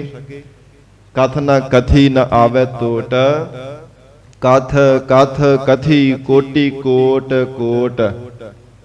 1 2 4 5 7 ਨਹੀਂ, ਪਤਾ ਨਹੀਂ ਕਿੰਨੇ ਕੁ ਕਰੋੜਾਂ ਨੇ ਕਥਨ ਕਰ ਕਰਕੇ ਥੱਕ ਹਾਰ ਜਾਣਾ ਕੀਤਾ ਹੈ। ਉਹਨਾਂ ਦੀਆਂ ਉਮਰਾਂ ਪੂਰੀਆਂ ਹੋ ਗਈਆਂ, ਯੁੱਗ ਬੀਤ ਗਏ, ਪਰ ਉਸ ਅਕਥ ਪ੍ਰਮਾਤਮਾ ਨੂੰ ਕੋਈ ਕਥਨ ਨਹੀਂ ਕਰ ਸਕਿਆ। ਕਥ ਕਥ ਕਥੀ ਕੋਟੀ ਕੋਟ ਕੋਟ, ਕਰੋੜਾਂ ਦੇਵੀ ਦੇਵਤੇ ਵੀ ਮਹਾਰਾਜ ਸੱਚੇ ਪਾਤਸ਼ਾਹ ਕਹਿੰਦੇ ਨਹੀਂ ਕਥਨ ਕਰ ਸਕੇ। ਫਿਰ ਕਿੰਨੇ ਕਿੰਨੇ ਸੰਸਾਰ ਦੇ ਅੰਦਰ ਇਸ਼ਟ ਦੇਵਤੇ ਹਨ, ਕਿੰਨੀਆਂ ਦੇਵੀ ਸ਼ਕਤੀਆਂ ਹਨ, ਕਰੋੜਾਂ ਦੇਵੀ ਸ਼ਕਤੀਆਂ ਵਾਲੇ ਵੀ ਉਸ ਪ੍ਰਮਾਤਮਾ ਨੂੰ ਨਹੀਂ ਕੋਈ ਕਥਨ ਕਰ ਸਕੇ। ਕਰੋੜਾਂ ਸਾਧਨਾ ਕਰਨ ਵਾਲੇ, ਕਰੋੜਾਂ ਸਿਆਣਪਾਂ ਵਾਲੇ, ਕਰੋੜਾਂ ਚਤੁਰਾਈਆਂ ਵਾਲੇ, ਫਿਰ ਕਰੋੜਾਂ ਵਿਦਿਆ ਤੇ ਵਿਦਿਆਲਿਆਂ ਨੂੰ ਪੜ੍ਹਨ ਵਾਲੇ, ਭਾਵ ਕਿੰਨੇ ਕਿੰਨੇ ਗ੍ਰੰਥਾਂ ਨੂੰ ਪੜ੍ਹਨ ਵਾਲਿਆਂ ਨੇ ਵੀ ਉਸ ਪ੍ਰਮਾਤਮਾ ਦਾ ਅੰਤ ਨਹੀਂ ਪਾਉਣਾ ਕੀਤਾ। ਐਸਾ ਮਹਾਰਾਜ ਕਹਿੰਦੇ ਪਰਮੇਸ਼ਰ ਦਾ ਅਕਥ ਸਰੂਪ ਹੈ। ਕਥਨ ਨਾ ਜਾਏ ਅਕਥ। ਸੰਗਤ ਜੀ, ਪਰਮੇਸ਼ਰ ਦੇ ਨਾਵਾਂ ਨੂੰ ਹੀ ਨਹੀਂ ਕੋਈ ਕਥਨ ਕਰ ਸਕਦਾ, ਫਿਰ ਉਸ ਪ੍ਰਮਾਤਮਾ ਦੇ ਸਰੂਪ ਦਾ ਭਲਾ ਕਿਵੇਂ ਕੋ ਅੰਤ ਪਾ ਸਕਦਾ ਹੈ। ਸ਼ੇਖ ਨਾਥ ਜਿਹੜਾ ਹੈ ਨਾ, ਹਰ ਰੋਜ਼ ਨਿਤ 2000 ਨਾਮ ਪਰਮੇਸ਼ਰ ਦਾ ਨਾਮਾ ਲੈਂਦਾ ਹੈ, ਨਿਤ ਹੀ, ਨਿਤਾ ਪ੍ਰਤੀ। ਹਜੂਰ ਦਾ ਬਚਨ ਆਉਂਦਾ ਨਾ, ਸ਼ੇਖ ਨਾਗ ਤੇਰੋ ਮਰਮ ਨਾ ਜਾਣਾ। ਹੇ ਪ੍ਰਮਾਤਮਾ, ਜਿਹੜਾ ਸ਼ੇਸ਼ ਨਾਗ ਉਸਨੇ ਵੀ ਆਪ ਜੀ ਦਾ ਭੇਦ ਨਹੀਂ ਪਾਵਣਾ ਕੀਤਾ, ਤੁਹਾਡੇ ਸਰੂਪ ਦਾ ਕੋਈ ਅੰਤ ਨਹੀਂ ਜਾਣ ਸਕਿਆ। ਨਿਤ 2000 ਨਾਮ ਪਰਮੇਸ਼ਰ ਦਾ ਨਾਮਾ ਲੈਣਾ, ਫਿਰ ਵੀ ਉਹਦਾ ਕੋਈ ਅੰਤ ਨਹੀਂ ਪੈਂਦਾ। ਪ੍ਰਮਾਤਮਾ ਆਪ ਜੀ ਦੇ ਨਾਮਾਂ ਦਾ ਕੋਈ ਅੰਤ ਨਹੀਂ, ਫਿਰ ਗੁਣਾਂ ਦਾ, ਗਿਆਨ ਦਾ, ਸਰੂਪ ਦਾ, ਉਚਾਈ ਦਾ, ਉਰਾਰ ਪਾਰ ਦਾ ਬਾਕੀ ਕਿਵੇਂ ਕੋਈ ਅੰਤ ਪਾ ਸਕੇਗਾ। ਬਹੁਤ ਪਰੇ ਤੋਂ ਪਰੇ ਹੈ। ਮਹਾਰਾਜ ਸੱਚੇ ਪਾਤਸ਼ਾਹ ਜੀ ਕਹਿੰਦੇ ਕਥਨ ਨਾ ਜਾਏ ਅਕਥ। ਜੇ ਕੋਈ ਸੰਗਤ ਜੀ ਦਾਵਾ ਕਰਦਾ ਹੈ ਪ੍ਰਮਾਤਮਾ ਅਕਾਲ ਪੁਰਖ ਵਾਹਿਗੁਰੂ ਜੀ ਦੀ ਅਚਰਜਤਾ ਤੇ, ਉਸ ਜੀਵ ਨੂੰ ਫਿਰ ਪਛਤਾਉਣਾ ਪੈਂਦਾ ਹੈ, ਝੂਰਨਾ ਪੈਂਦਾ ਹੈ, ਜਿਹੜਾ ਕਹਿੰਦਾ ਕਿ ਮੈਂ ਪ੍ਰਮਾਤਮਾ ਨੂੰ ਕਥਨ ਕਰ ਸਕਾਂਗਾ। ਕਈ ਵਾਰ ਪ੍ਰਮਾਤਮਾ ਦੇ ਕੀਤੇ ਹੋਏ ਤੇ ਵੀ ਸ਼ੱਕ ਕਰਦਾ, ਆਪਣੀਆਂ ਸਿਆਣਪਾਂ ਤੇ ਚਤੁਰਾਈਆਂ ਬਾਰ-ਬਾਰ ਜੀਵ ਜਿਤਾਉਂਦਾ ਰਹਿੰਦਾ ਹੈ। ਪਰ ਸੰਗਤ ਜੀ, ਪ੍ਰਮਾਤਮਾ ਦੀ ਅਚਰਜਤਾ ਦਾ, ਅਕਾਲ ਪੁਰਖ ਵਾਹਿਗੁਰੂ ਜੀ ਦੀ ਬੇਅੰਤਤਾ ਦਾ, ਹੈਰਾਨੀਜਨਕ ਕੌਤਕਾਂ ਦਾ ਨਹੀਂ ਕਦੇ ਵੀ ਕੋਈ ਅੰਤ ਪਾ ਸਕਿਆ, ਨਾ ਹੀ ਕੋਈ ਪਾ ਸਕੇਗਾ। ਸੰਗਤ ਜੀ, ਇੱਕ ਕਥਾ ਹੁੰਦੀ ਹੈ, ਇੱਕ ਮਹਾਤਮਾ ਤੇ ਦੂਜਾ ਵੈਦ, ਉਹਨਾਂ ਦੀ ਬੜੀ ਗੂੜੀ ਮਿੱਤਰਤਾ ਪੈ ਗਈ। ਵੈਦ ਵੀ ਬਹੁਤ ਮੰਨਿਆ ਪਰਮੰਨਿਆ ਸੀਗਾ, ਬਹੁਤ ਦੂਰ ਦੂਰ ਤੱਕ ਸਾਧ ਸੰਗਤ ਜੀ ਲੋਕ ਉਹਦੀ ਸੋਭਾ ਕਰਦੇ ਸਨ। ਤੇ ਇੱਕ ਬੰਦਗੀ ਕਰਨ ਵਾਲੇ ਮਹਾਤਮਾ ਮਹਾਂਪੁਰਖਾਂ ਦੇ ਨਾਲ ਬੜੀ ਗੂੜੀ ਮਿੱਤਰਤਾ, ਬੜਾ ਪਿਆਰ ਉਹਦਾ ਬਣ ਗਿਆ। ਤੇ ਕਈ ਵਾਰ ਜਦੋਂ ਸਮਾਂ ਮਿਲਣਾ ਨਾ, ਵਿਹਲੇ ਸਮੇਂ ਉਹਨਾਂ ਨੇ ਬੈਠ ਕੇ ਅਕਾਲ ਪੁਰਖ ਪ੍ਰਮਾਤਮਾ ਦੇ ਗੁਣਾਂ ਦੀ ਵਿਚਾਰ ਕਰਨੀ, ਪਰਮੇਸ਼ਰ ਦੇ ਗੁਣਾਂ ਨੂੰ ਯਾਦ ਕਰਨਾ, ਉਪਕਾਰਾਂ ਨੂੰ ਚੇਤੇ ਕਰਨਾ। ਤੇ ਇੱਕ ਦਿਨ ਵਿਚਾਰ ਚੱਲ ਰਹੀ ਸੀ। ਮਹਾਤਮਾ ਕਹਿੰਦੇ ਕਿ ਪ੍ਰਮਾਤਮਾ ਨੇ ਜੋ ਕੁਝ ਵੀ ਬਣਾਇਆ ਹੈ ਸਭ ਕੁਝ ਸਹੀ ਬਣਾਇਆ ਹੈ। ਪਰਮੇਸ਼ਰ ਨੇ ਜੋ ਕੁਝ ਵੀ ਪੈਦਾ ਕੀਤਾ, 84 ਲੱਖ ਜੂਨਾਂ ਹਨ, ਇੱਕ ਇੱਕ ਜੂਨ ਦੇ ਵਿੱਚ ਪਤਾ ਨਹੀਂ ਕਿੰਨੇ ਕਿੰਨੇ ਤਮਾਮ ਤਰ੍ਹਾਂ ਤਰ੍ਹਾਂ ਦੇ ਜੀਵ ਜੰਤੂ ਪੈਦਾ ਕੀਤੇ ਹਨ। ਪਰ ਇਹ ਹੈ, ਕੋਈ ਚੰਗਾ ਹੈ ਭਾਵੇਂ ਮੰਦਾ ਹੈ, ਭਲਾ ਹੈ ਭਾਵੇਂ ਬੁਰਾ ਹੈ, ਜੋ ਕੁਝ ਵੀ ਪਰਮੇਸ਼ਰ ਨੇ ਕੀਤਾ ਚੰਗਾ ਹੀ ਕੀਤਾ ਹੈ। ਪਰਮਾਤਮਾ ਕਦੇ ਵੀ ਬੁਰਾ ਨਹੀਂ ਕਰਦਾ, ਕੁਝ ਵੀ ਮਾੜਾ ਨਹੀਂ ਕਰਨ ਵਾਲਾ। ਤੇ ਇੰਨੇ ਸਮੇਂ ਨੇ ਇੱਕ ਗੰਦਗੀ ਦਾ ਕੀੜਾ ਨੇੜਿਓਂ ਲੰਘ ਰਿਹਾ ਸੀਗਾ, ਗੰਦਗੀ ਵਿੱਚ ਰਹਿਣ ਵਾਲਾ ਕੀੜਾ। ਉਹਨੂੰ ਦੇਖ ਕੇ ਨਾ ਵੈਦ ਨੇ ਸ਼ੰਕਾ ਕੀਤਾ, ਥੋੜਾ ਨੱਕ ਜਿਹਾ ਚੜਾ ਕੇ ਕਹਿਣ ਲੱਗਾ, ਮਹਾਤਮਾ ਜੀ ਠੀਕ ਹੈ ਤੁਸੀਂ ਜੋ ਵਿਚਾਰ ਦੱਸਦੇ ਹੋ, ਪਰ ਆ ਗੰਦਗੀ ਦਾ ਕੀੜਾ, ਇਹਦਾ ਕੀ ਲਾਭ ਹੈ? ਗੰਦਗੀ ਵਿੱਚ ਹੀ ਪੈਦਾ ਹੁੰਦਾ, ਗੰਦਗੀ ਵਿੱਚ ਹੀ ਇਹਦਾ ਜੀਵਨ ਲੰਘ ਜਾਂਦਾ, ਗੰਦਗੀ ਵਿੱਚ ਹੀ ਮਰ ਜਾਂਦਾ ਹੈ। ਇਹ ਬੇਲੋੜਾ ਹੀ ਰੱਬ ਨੇ ਇਹਨੂੰ ਬਣਾ ਦਿੱਤਾ ਹੈ, ਇਹਦਾ ਕਾਹਦਾ ਜੀਵਨ ਹੈ? ਤੇ ਮਹਾਤਮਾ ਜੀਵਨ ਵਾਲੇ, ਉੱਚੇ ਸੁੱਚੇ ਜੀਵਨ ਵਾਲੇ ਸੀ। ਉਦੋਂ ਤਾਂ ਉਸ ਨੂੰ ਕੁਝ ਨਹੀਂ ਕਿਹਾ, ਪਰ ਕੋਈ ਸਮਾਂ ਲੰਘਿਆ ਸਾਧ ਸੰਗਤ ਜੀ, ਲਗਭਗ 12 ਸਾਲ ਬਾਅਦ ਦੁਬਾਰਾ ਜਦੋਂ ਮਿਲਾਪ ਹੋਇਆ ਨਾ ਮਹਾਤਮਾ ਦੇ ਨਾਲ, ਤੇ ਉਦੋਂ ਨੂੰ ਮਿਰਗੀ ਦਾ ਰੋਗ ਪਿਆ ਹੋਇਆ ਸੀਗਾ ਵੈਦ ਨੂੰ। ਮਿਰਗੀ ਦਾ ਬੜਾ ਭਿਆਨਕ ਰੋਗ ਪੈ ਗਿਆ ਤੇ ਬਹੁਤ ਉਹਨੇ ਯਤਨ ਕੀਤੇ, ਆਪ ਵੀ ਦਵਾ ਦਾਰੂ ਕਰ ਕਰਕੇ ਯਤਨ ਕਰ ਲਏ, ਹੋਰਾਂ ਤੋਂ ਵੀ ਕਈਆਂ ਤੋਂ ਕਰਵਾ ਕੇ ਦੇਖ ਲਿਆ, ਪਰ ਠੀਕ ਨਹੀਂ ਸੀਗਾ ਹੁੰਦਾ, ਨਹੀਂ ਠੀਕ ਹੋਇਆ। ਤੇ ਫਿਰ ਉਹਨੂੰ ਚੇਤਾ ਆਇਆ ਕਿ ਮਹਾਤਮਾ ਦੱਸਦੇ ਹੁੰਦੇ ਸੀ ਜਦੋਂ ਦੁਆ ਨਾ ਕੰਮ ਕਰੇ ਉਦੋਂ ਫਿਰ ਦੁਆ ਕਰਨੀ ਚਾਹੀਦੀ ਹੈ। ਖੁਦਾ ਅੱਗੇ ਜੇ ਜ਼ਿੰਦਗੀ ਵਿੱਚ ਦੁੱਖ ਰੋਗ ਕੋਈ ਲੱਗਦਾ ਹੈ ਤੇ ਜੇ ਦਵਾ ਦਾਰੂ ਕੰਮ ਨਹੀਂ ਕਰਦਾ ਤੇ ਦੁਆ ਕਰਨੀ ਚਾਹੀਦੀ ਪ੍ਰਮਾਤਮਾ ਦੇ ਚਰਨਾਂ ਵਿੱਚ। ਤੇ ਬੰਦਗੀ ਵਾਲੇ ਜੇ ਦੁਆ ਕਰ ਦੇਣ ਤੇ ਫਿਰ ਛੇਤੀ ਜ਼ਿੰਦਗੀ ਵਿੱਚ ਹੱਲ ਹੋ ਜਾਂਦਾ ਹੈ, ਉਹਨਾਂ ਦੀ ਪ੍ਰਮਾਤਮਾ ਛੇਤੀ ਸੁਣ ਲੈਂਦਾ ਹੈ। ਇਉਂ ਵਿਚਾਰ ਕੇ ਤੇ ਮਹਾਤਮਾ ਦੇ ਕੋਲ ਆਇਆ, ਬੜੇ ਪਿਆਰ ਦੇ ਨਾਲ ਮਿਲਿਆ। ਜਦੋਂ ਮਹਾਤਮਾ ਨੇ ਸੁਖ ਸ਼ਾਂਤੀ ਪੁੱਛੀ ਤੇ ਅੱਗੋਂ ਕਹਿੰਦਾ ਜੀ ਨਾ, ਮੈਨੂੰ ਤਾਂ ਮਿਰਗੀ ਦਾ ਰੋਗ ਪੈਣਾ ਸ਼ੁਰੂ ਹੋ ਗਿਆ, ਮੈਨੂੰ ਮਿਰਗੀ ਬੜੀ ਭਿਆਨਕ ਪੈਂਦੀ, ਬੇਸੁਰਤਾ ਹੋ ਕਰਕੇ ਡਿੱਗ ਪੈਂਦਾ, ਮੈਂ ਠੀਕ ਨਹੀਂ ਹੁੰਦਾ ਪਿਆ, ਮੈਨੂੰ ਕੋਈ ਉਪਾਅ ਦੱਸੋ। ਤੇ ਮਹਾਤਮਾ ਦੇ ਕੋਲ ਹੀ ਨਾ ਇੱਕ ਮਰਿਆ ਹੋਇਆ ਕੀੜਾ ਪਿਆ ਹੋਇਆ ਸੀਗਾ, ਮਰਿਆ ਹੋਇਆ ਕੀੜਾ।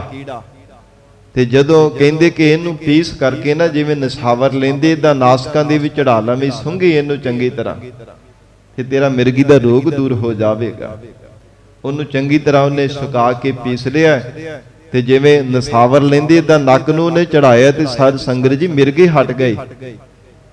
ਤੇ ਫਿਰ ਆਪਣੇ ਮਨ ਨੂੰ ਬਾਰ-ਬਾਰ ਤਿਰਕਾਰਾਂ ਪਾਉਂਦਾ, ਆਪਣੇ ਆਪ ਨੂੰ ਬਾਰ-ਬਾਰ ਕੋਸਦਾ ਹੋਇਆ ਮਹਾਤਮਾ ਦੇ ਕੋਲ ਆਉਂਦਾ, ਕਹਿੰਦਾ ਮਹਾਤਮਾ ਜੀ ਮੇਰੇ ਤੋਂ ਬਹੁਤ ਵੱਡੀ ਭੁੱਲ ਹੋ ਗਈ। ਅੱਜ ਤੋਂ 12 ਸਾਲ ਪਹਿਲਾਂ ਇਸੇ ਕੀੜੇ ਤੇ ਮੈਂ ਸ਼ੰਕਾ ਕੀਤਾ ਸੀ ਕਿ ਪ੍ਰਮਾਤਮਾ ਬੇਲੋੜੇ ਕੀੜੇ ਨੂੰ ਪੈਦਾ ਕਰ ਦਿੰਦਾ, ਇਹਦਾ ਕੀ ਕੋਈ ਫਾਇਦਾ ਹੈਗਾ? ਇਹ ਗੰਦਗੀ ਵਿੱਚ ਪੈਦਾ ਹੁੰਦਾ, ਗੰਦਗੀ ਵਿੱਚ ਇਹਦਾ ਜੀਵਨ ਲੰਘ ਜਾਂਦਾ, ਫਿਰ ਗੰਦਗੀ ਵਿੱਚ ਹੀ ਮਰ ਜਾਂਦਾ। ਕਾਹਦਾ ਇਹਦਾ ਜੀਵਨ ਹੈ? ਕਿਉਂ ਐਵੇਂ ਬੇਲੋੜਾ ਹੀ ਪ੍ਰਮਾਤਮਾ ਨੇ ਇਸ ਨੂੰ ਪੈਦਾ ਕਰ ਦਿੱਤਾ? ਪਰ ਨਹੀਂ, ਉਸ ਅਕਾਲ ਪੁਰਖ ਪ੍ਰਮਾਤਮਾ ਤੇ ਮੈਂ ਸ਼ੰਕਾ ਕੀਤਾ, ਮੇਰੇ ਤੋਂ ਬਹੁਤ ਵੱਡੀ ਭੁੱਲ ਹੋ ਗਈ ਸੀ, ਮੈਂ ਅਗਿਆਤ ਸਾਂ, ਬੇਸਮਝ ਸਾਂ, ਮੈਨੂੰ ਕੋਈ ਸਮਝ ਨਹੀਂ ਸੀ। ਇਸ ਕਰਕੇ ਮੈਂ ਪ੍ਰਮਾਤਮਾ ਦੇ ਚਰਨਾਂ ਵਿੱਚ ਅਰਦਾਸ ਕੀਤੀ ਹੈ ਭੁੱਲ ਬਖਸ਼ਾਉਣ ਦੇ ਲਈ। ਮਹਾਰਾਜ ਸੱਚੇ ਪਾਤਸ਼ਾਹ ਕਹਿੰਦੇ ਪ੍ਰਮਾਤਮਾ ਦੀ ਬੇਅੰਤਤਾ ਦਾ ਕੋਈ ਅੰਤ ਨਹੀਂ ਪਾ ਸਕਦਾ। ਕਿਵੇਂ ਹੈਰਾਨੀਜਨਕ ਅਚਰਜ ਲੀਲਾ ਪ੍ਰਮਾਤਮਾ ਨੇ ਰਚੀ ਹੈ। ਕੋਈ ਜੀਵ ਭਾਵੇਂ ਸ਼ੰਕਾ ਕਰਦਾ ਹੈ, ਪਰ ਸੰਗਤ ਜੀ ਜੋ ਕੁਝ ਵੀ ਪ੍ਰਮਾਤਮਾ ਨੇ ਬਣਾਇਆ ਸਹੀ ਬਣਾਇਆ ਹੈ। ਮਨੁੱਖ ਆਪਣੀਆਂ ਸਿਆਣਪਾਂ ਚਤੁਰਾਈਆਂ ਭਾਵੇਂ ਲੱਖਾਂ ਵਾਰ ਜਤਾਉਣਾ ਕਰੇ, ਲੱਖਾਂ ਵਾਰ ਭਾਵੇਂ ਕੋਈ ਸ਼ੰਕੇ ਕਰਨ ਦਾ ਯਤਨ ਕਰੇ, ਸ਼ੰਕਾਵਾਦੀ ਬਣ ਕਰਕੇ, ਪਰ ਜੋ ਪਰਮੇਸ਼ਰ ਨੇ ਬਣਾਇਆ ਮਹਾਰਾਜ ਸੱਚੇ ਪਾਤਸ਼ਾਹ ਕਹਿੰਦੇ ਸੱਚ ਹੈ, ਉਹਨੂੰ ਕੋਈ ਝੁਠਲਾ ਨਹੀਂ ਸਕਦਾ। ਔਰ ਫਿਰ ਕਥਨ ਤੋਂ ਰਹਿਤ ਉਸ ਪ੍ਰਮਾਤਮਾ ਅਕਾਲ ਪੁਰਖ ਵਾਹਿਗੁਰੂ ਜੀ ਦੀ ਕਥਾ ਹੈ। ਕੋਈ ਸਮਗਰ ਰੂਪ ਦੇ ਵਿੱਚ ਕਹਿ ਨਹੀਂ ਸਕਦਾ ਕਿ ਪ੍ਰਮਾਤਮਾ ਕਿਹੋ ਜਿਹਾ ਹੈ। ਸੰਗਤ ਜੀ ਇੱਕ ਵਾਰ ਸ਼੍ਰੀ ਰਾਮਚੰਦਰ ਜੀ ਨੇ ਆਪਣੇ ਗੁਰੂ ਦੇਵ ਵਿਦਿਆ ਗੁਰੂ ਵਿਸ਼ਿਸ਼ਟ ਮੁਨੀ ਜੀ ਦੇ ਕੋਲ ਜਾ ਕੇ ਬੇਨਤੀ ਕੀਤੀ ਹੈ, ਕਿਉਂਕਿ ਇਹਨਾਂ ਕੋਲ ਵਿਦਿਆ ਪੜ੍ਹਦੇ ਸਨ। ਵਿਸ਼ਵਾਮਿੱਤਰ ਜੀ ਕੋਲ ਸ਼ਸਤਰ ਵਿਦਿਆ ਸਿੱਖੀ ਔਰ ਵਿਸ਼ਿਸ਼ਟ ਜੀ ਕੋ ਬ੍ਰਹਮ ਵਿਦਿਆ ਤੇ ਇਹਨਾਂ ਨੇ ਪ੍ਰਾਪਤ ਕੀਤੀ ਸ਼੍ਰੀ ਰਾਮਚੰਦਰ ਜੀ ਨੇ।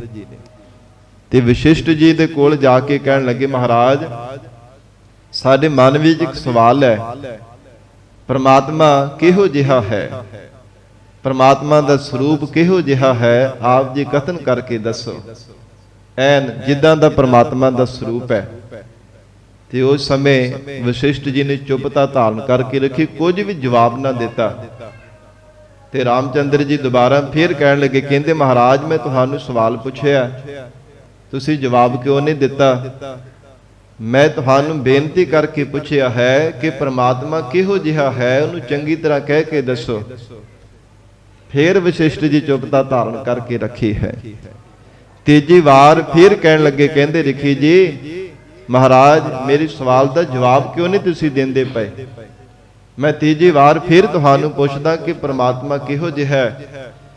ਤੇ ਅੱਗੋਂ ਬੜੀ ਹਲੀਮੀ ਦੇ ਨਾਲ ਕਹਿਣ ਲੱਗੇ, ਪਿਆਰੇ ਰਾਮਚੰਦਰ ਜੀ ਤੁਹਾਡੇ ਸਵਾਲ ਦਾ ਜਵਾਬ ਤੇ ਅਸੀਂ ਪਹਿਲੇ ਵਾਰ ਪੁੱਛਣ ਤੇ ਦੇ ਦਿੱਤਾ ਸੀਗਾ, ਦੂਜੀ ਵਾਰ ਫਿਰ ਪੁੱਛਿਆ, ਤੀਸਰੀ ਵਾਰ ਫਿਰ ਪੁੱਛਿਆ, ਤੁਹਾਡੇ ਪਹਿਲੀ ਵਾਰ ਪੁੱਛਣ ਦੇ ਤਤਕਾਲ ਉਸੇ ਸਮੇਂ ਅਸੀਂ ਜਵਾਬ ਦੇ ਦਿੱਤਾ ਸੀਗਾ।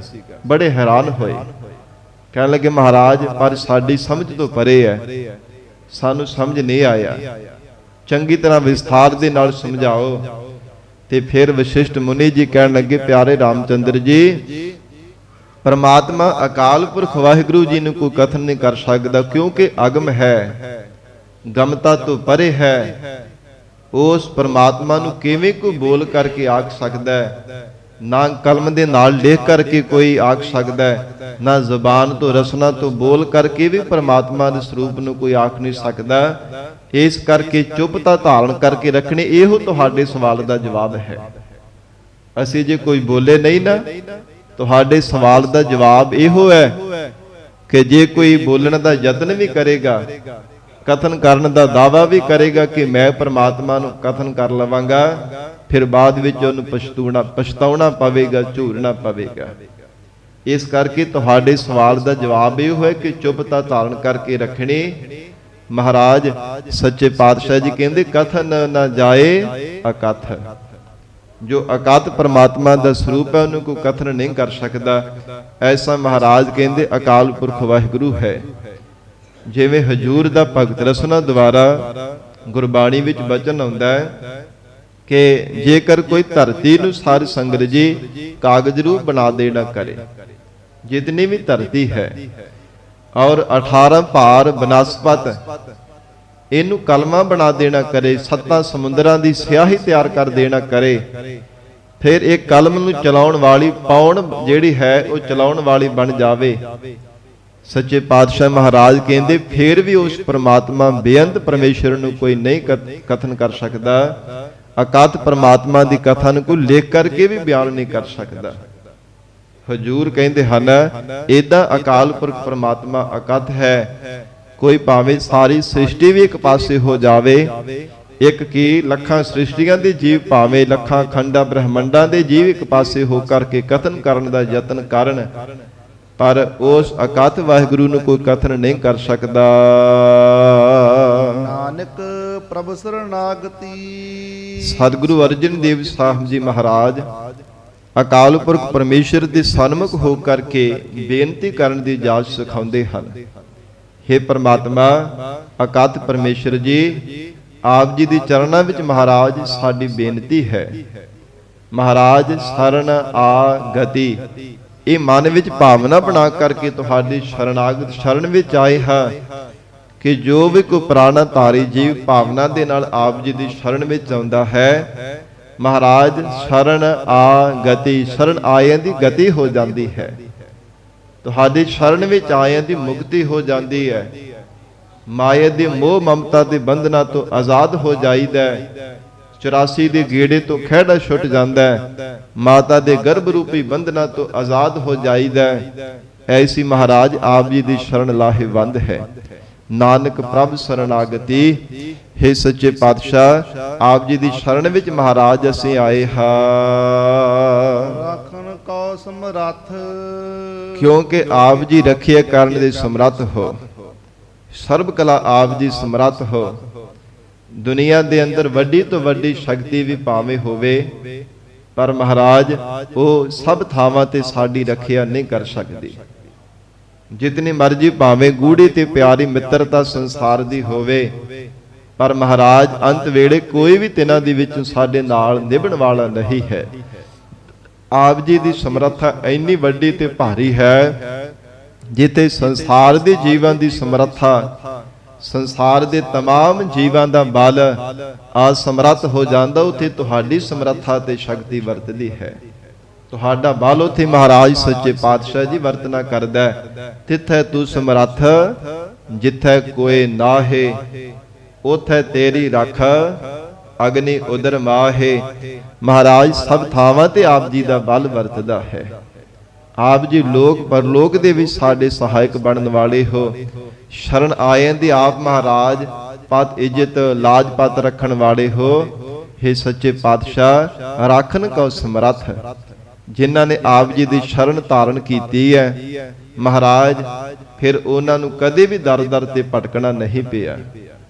ਦਰ ਦਰ ਤੇ ਇਹਨਾਂ ਨੂੰ ਕਦੇ ਠੋਕਰਾਂ ਨਹੀਂ ਖਾਣੀਆਂ ਪਈਆਂ। ਜਿਨ੍ਹਾਂ ਨੇ ਭਾਵਨਾ ਤੇ ਸ਼ਰਧਾ ਬਣਾ ਕੇ ਆਪ ਜੀ ਦੀ ਸ਼ਰਨ ਦੇ ਵਿੱਚ ਆਵਣਾ ਕੀਤਾ, ਮਹਾਰਾਜ ਜਿਨ੍ਹਾਂ ਦੇ ਹਿਰਦੇ ਦਾ ਪਿਆਰ, ਅੰਦਰ ਦੀ ਭਾਵਨਾ ਦੇਖ ਕਰਕੇ ਆਪਣੇ ਚਰਨਾਂ ਦੇ ਨਾਲ ਜਿਨ੍ਹਾਂ ਨੂੰ ਜੋੜ ਲਿਆ, ਫਿਰ ਦੁਬਾਰਾ ਕਦੇ ਵੀ ਉਹਨਾਂ ਨੂੰ ਸੰਸਾਰ ਦੇ ਦਰ ਦਰ ਤੇ ਜਾ ਕੇ ਠੋਕਰਾਂ ਨਹੀਂ ਖਾਣੀਆਂ ਪਈਆਂ। ਕਿਉਂਕਿ ਰਾਖਣ ਕਉ ਸਮਰੱਥ, ਆਪ ਜੀ ਰੱਖਿਆ ਕਰਨ ਨੂੰ ਮਹਾਰਾਜ ਸਮਰੱਥ ਹੋ। ਹਜੂਰ ਆਪ ਜੀ ਦੇ ਚਰਨਾਂ ਵਿੱਚ ਆ ਕੇ ਜਿਨ੍ਹਾਂ ਨੇ ਬੇਨਤੀ ਕੀਤੀ ਹੈ, ਰੱਖੇ ਰਖਨਹਾਰ ਆਪ ਉਬਾਰਿਆਨ। ਗੁਰ ਕੀ ਪੈਰੀ ਪਾਏ ਕਾਜ ਸਵਾਰੇਨ।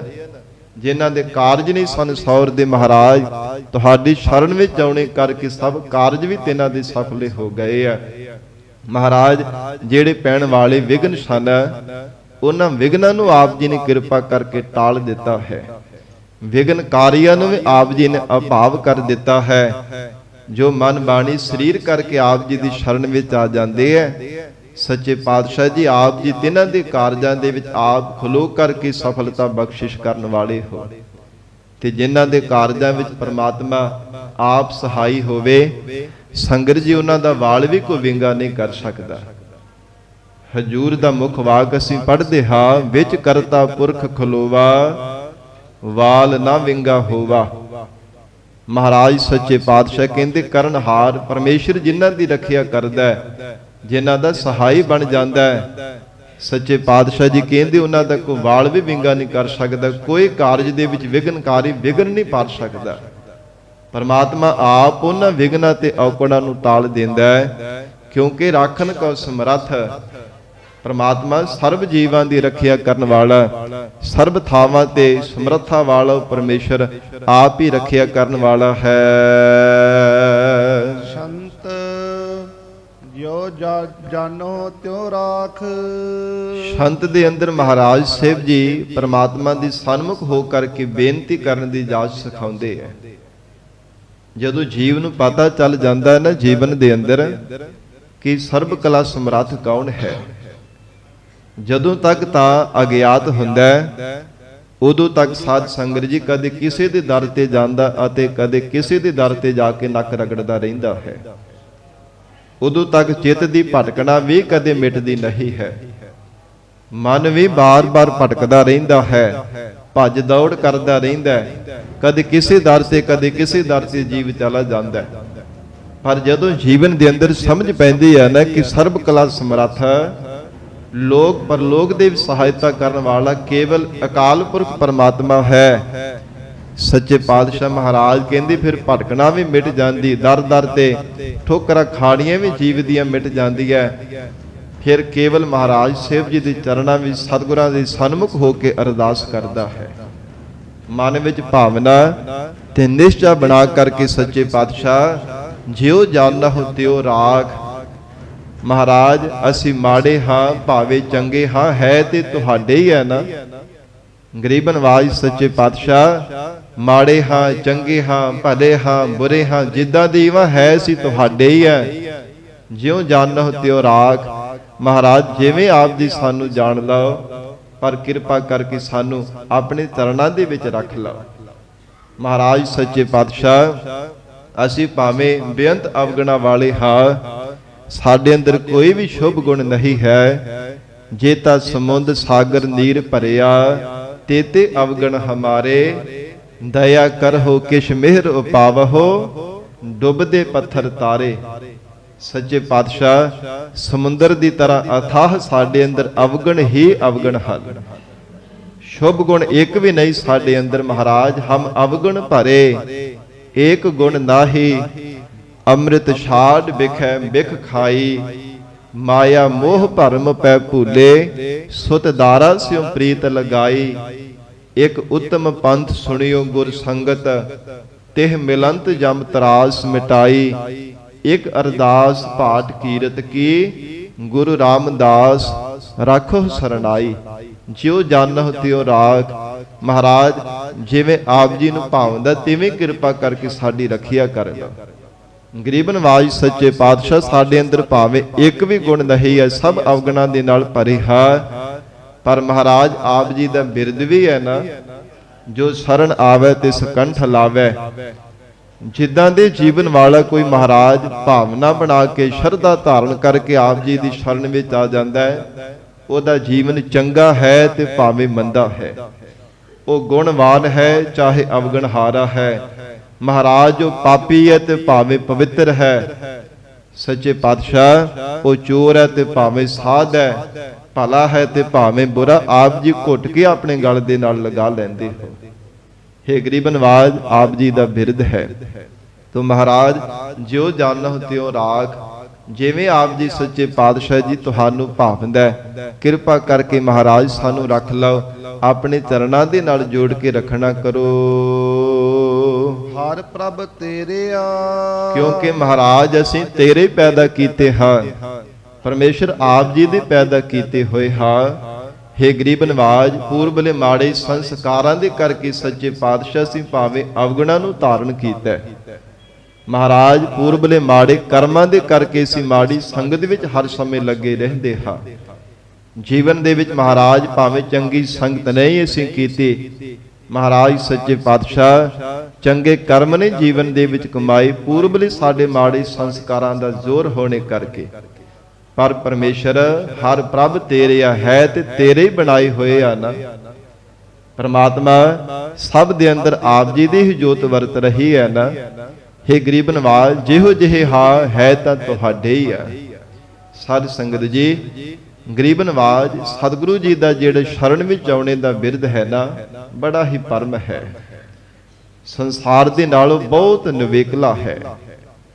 ਜੇ ਕਿਤੇ ਕਿਸੇ ਕਾਰਨ ਕਰਕੇ ਸੱਚੇ ਪਾਤਸ਼ਾਹ ਦੀ ਸ਼ਰਨ ਵਿੱਚ ਆਇਆ ਹੋਇਆ ਗੁਰਸਿੱਖ ਕਿਸੇ ਕਾਰਨ ਦੇ ਕਰਕੇ ਸਾਧ ਸੰਗਤ ਜੀ ਟੇਢੀਆਂ ਜੂਨਾਂ ਵਿੱਚ ਪੈ ਵੀ ਜਾਵੇ ਤਾਂ ਵੀ ਮਹਾਰਾਜ ਉਹਨੂੰ ਮੁਕਤ ਕਰ ਦਿੰਦੇ ਹਨ। ਕਿਉਂਕਿ ਕਰਮਾਂ ਕਰਕੇ ਹੀ ਹੈ ਨਾ, ਕਰਮੀ ਆਪੋ ਆਪਣੇ ਕੇ ਨੇੜੇ ਕੇ ਦੂਰ। ਨਿਸ਼ਕਾਮ ਕਰਮਾਂ ਕਰਕੇ ਪਰਮਾਤਮਾ ਦੀ ਨੇੜਤਾ, ਭਾਵ ਚੰਗੇ ਕਰਮਾਂ ਕਰਕੇ ਨੇੜਤਾ ਤੇ ਮਾੜੇ ਕਰਮਾਂ ਕਰਕੇ ਪਰਮਾਤਮਾ ਤੋਂ ਦੂਰੀ ਹੈ, ਵਿਛੋੜਾ ਹੈ। ਗੁਰੂ ਕਲਗੀਧਰ ਪਿਤਾ ਧੰਨ ਗੁਰੂ ਗੋਬਿੰਦ ਸਿੰਘ ਸਾਹਿਬ ਜੀ ਮਹਾਰਾਜ ਸੱਚੇ ਪਾਤਸ਼ਾਹ ਜੀ ਜਦੋਂ ਦਮਦਮਾ ਸਾਹਿਬ ਬਠਿੰਡੇ ਦੀ ਧਰਤੀ ਉਤੇ ਇਧਰ ਦੱਖਣ ਦੀ ਦਿਸ਼ਾ ਵੱਲ ਆ ਰਹੇ ਸਨ, ਇੱਥੇ ਹਜੂਰ ਸਾਹਿਬ ਦੇ ਵੱਲ ਰਸਤੇ ਵਿੱਚ ਇੱਕ ਜੰਗਲ ਦੇ ਵਿੱਚੋਂ ਲੰਘ ਰਹੇ।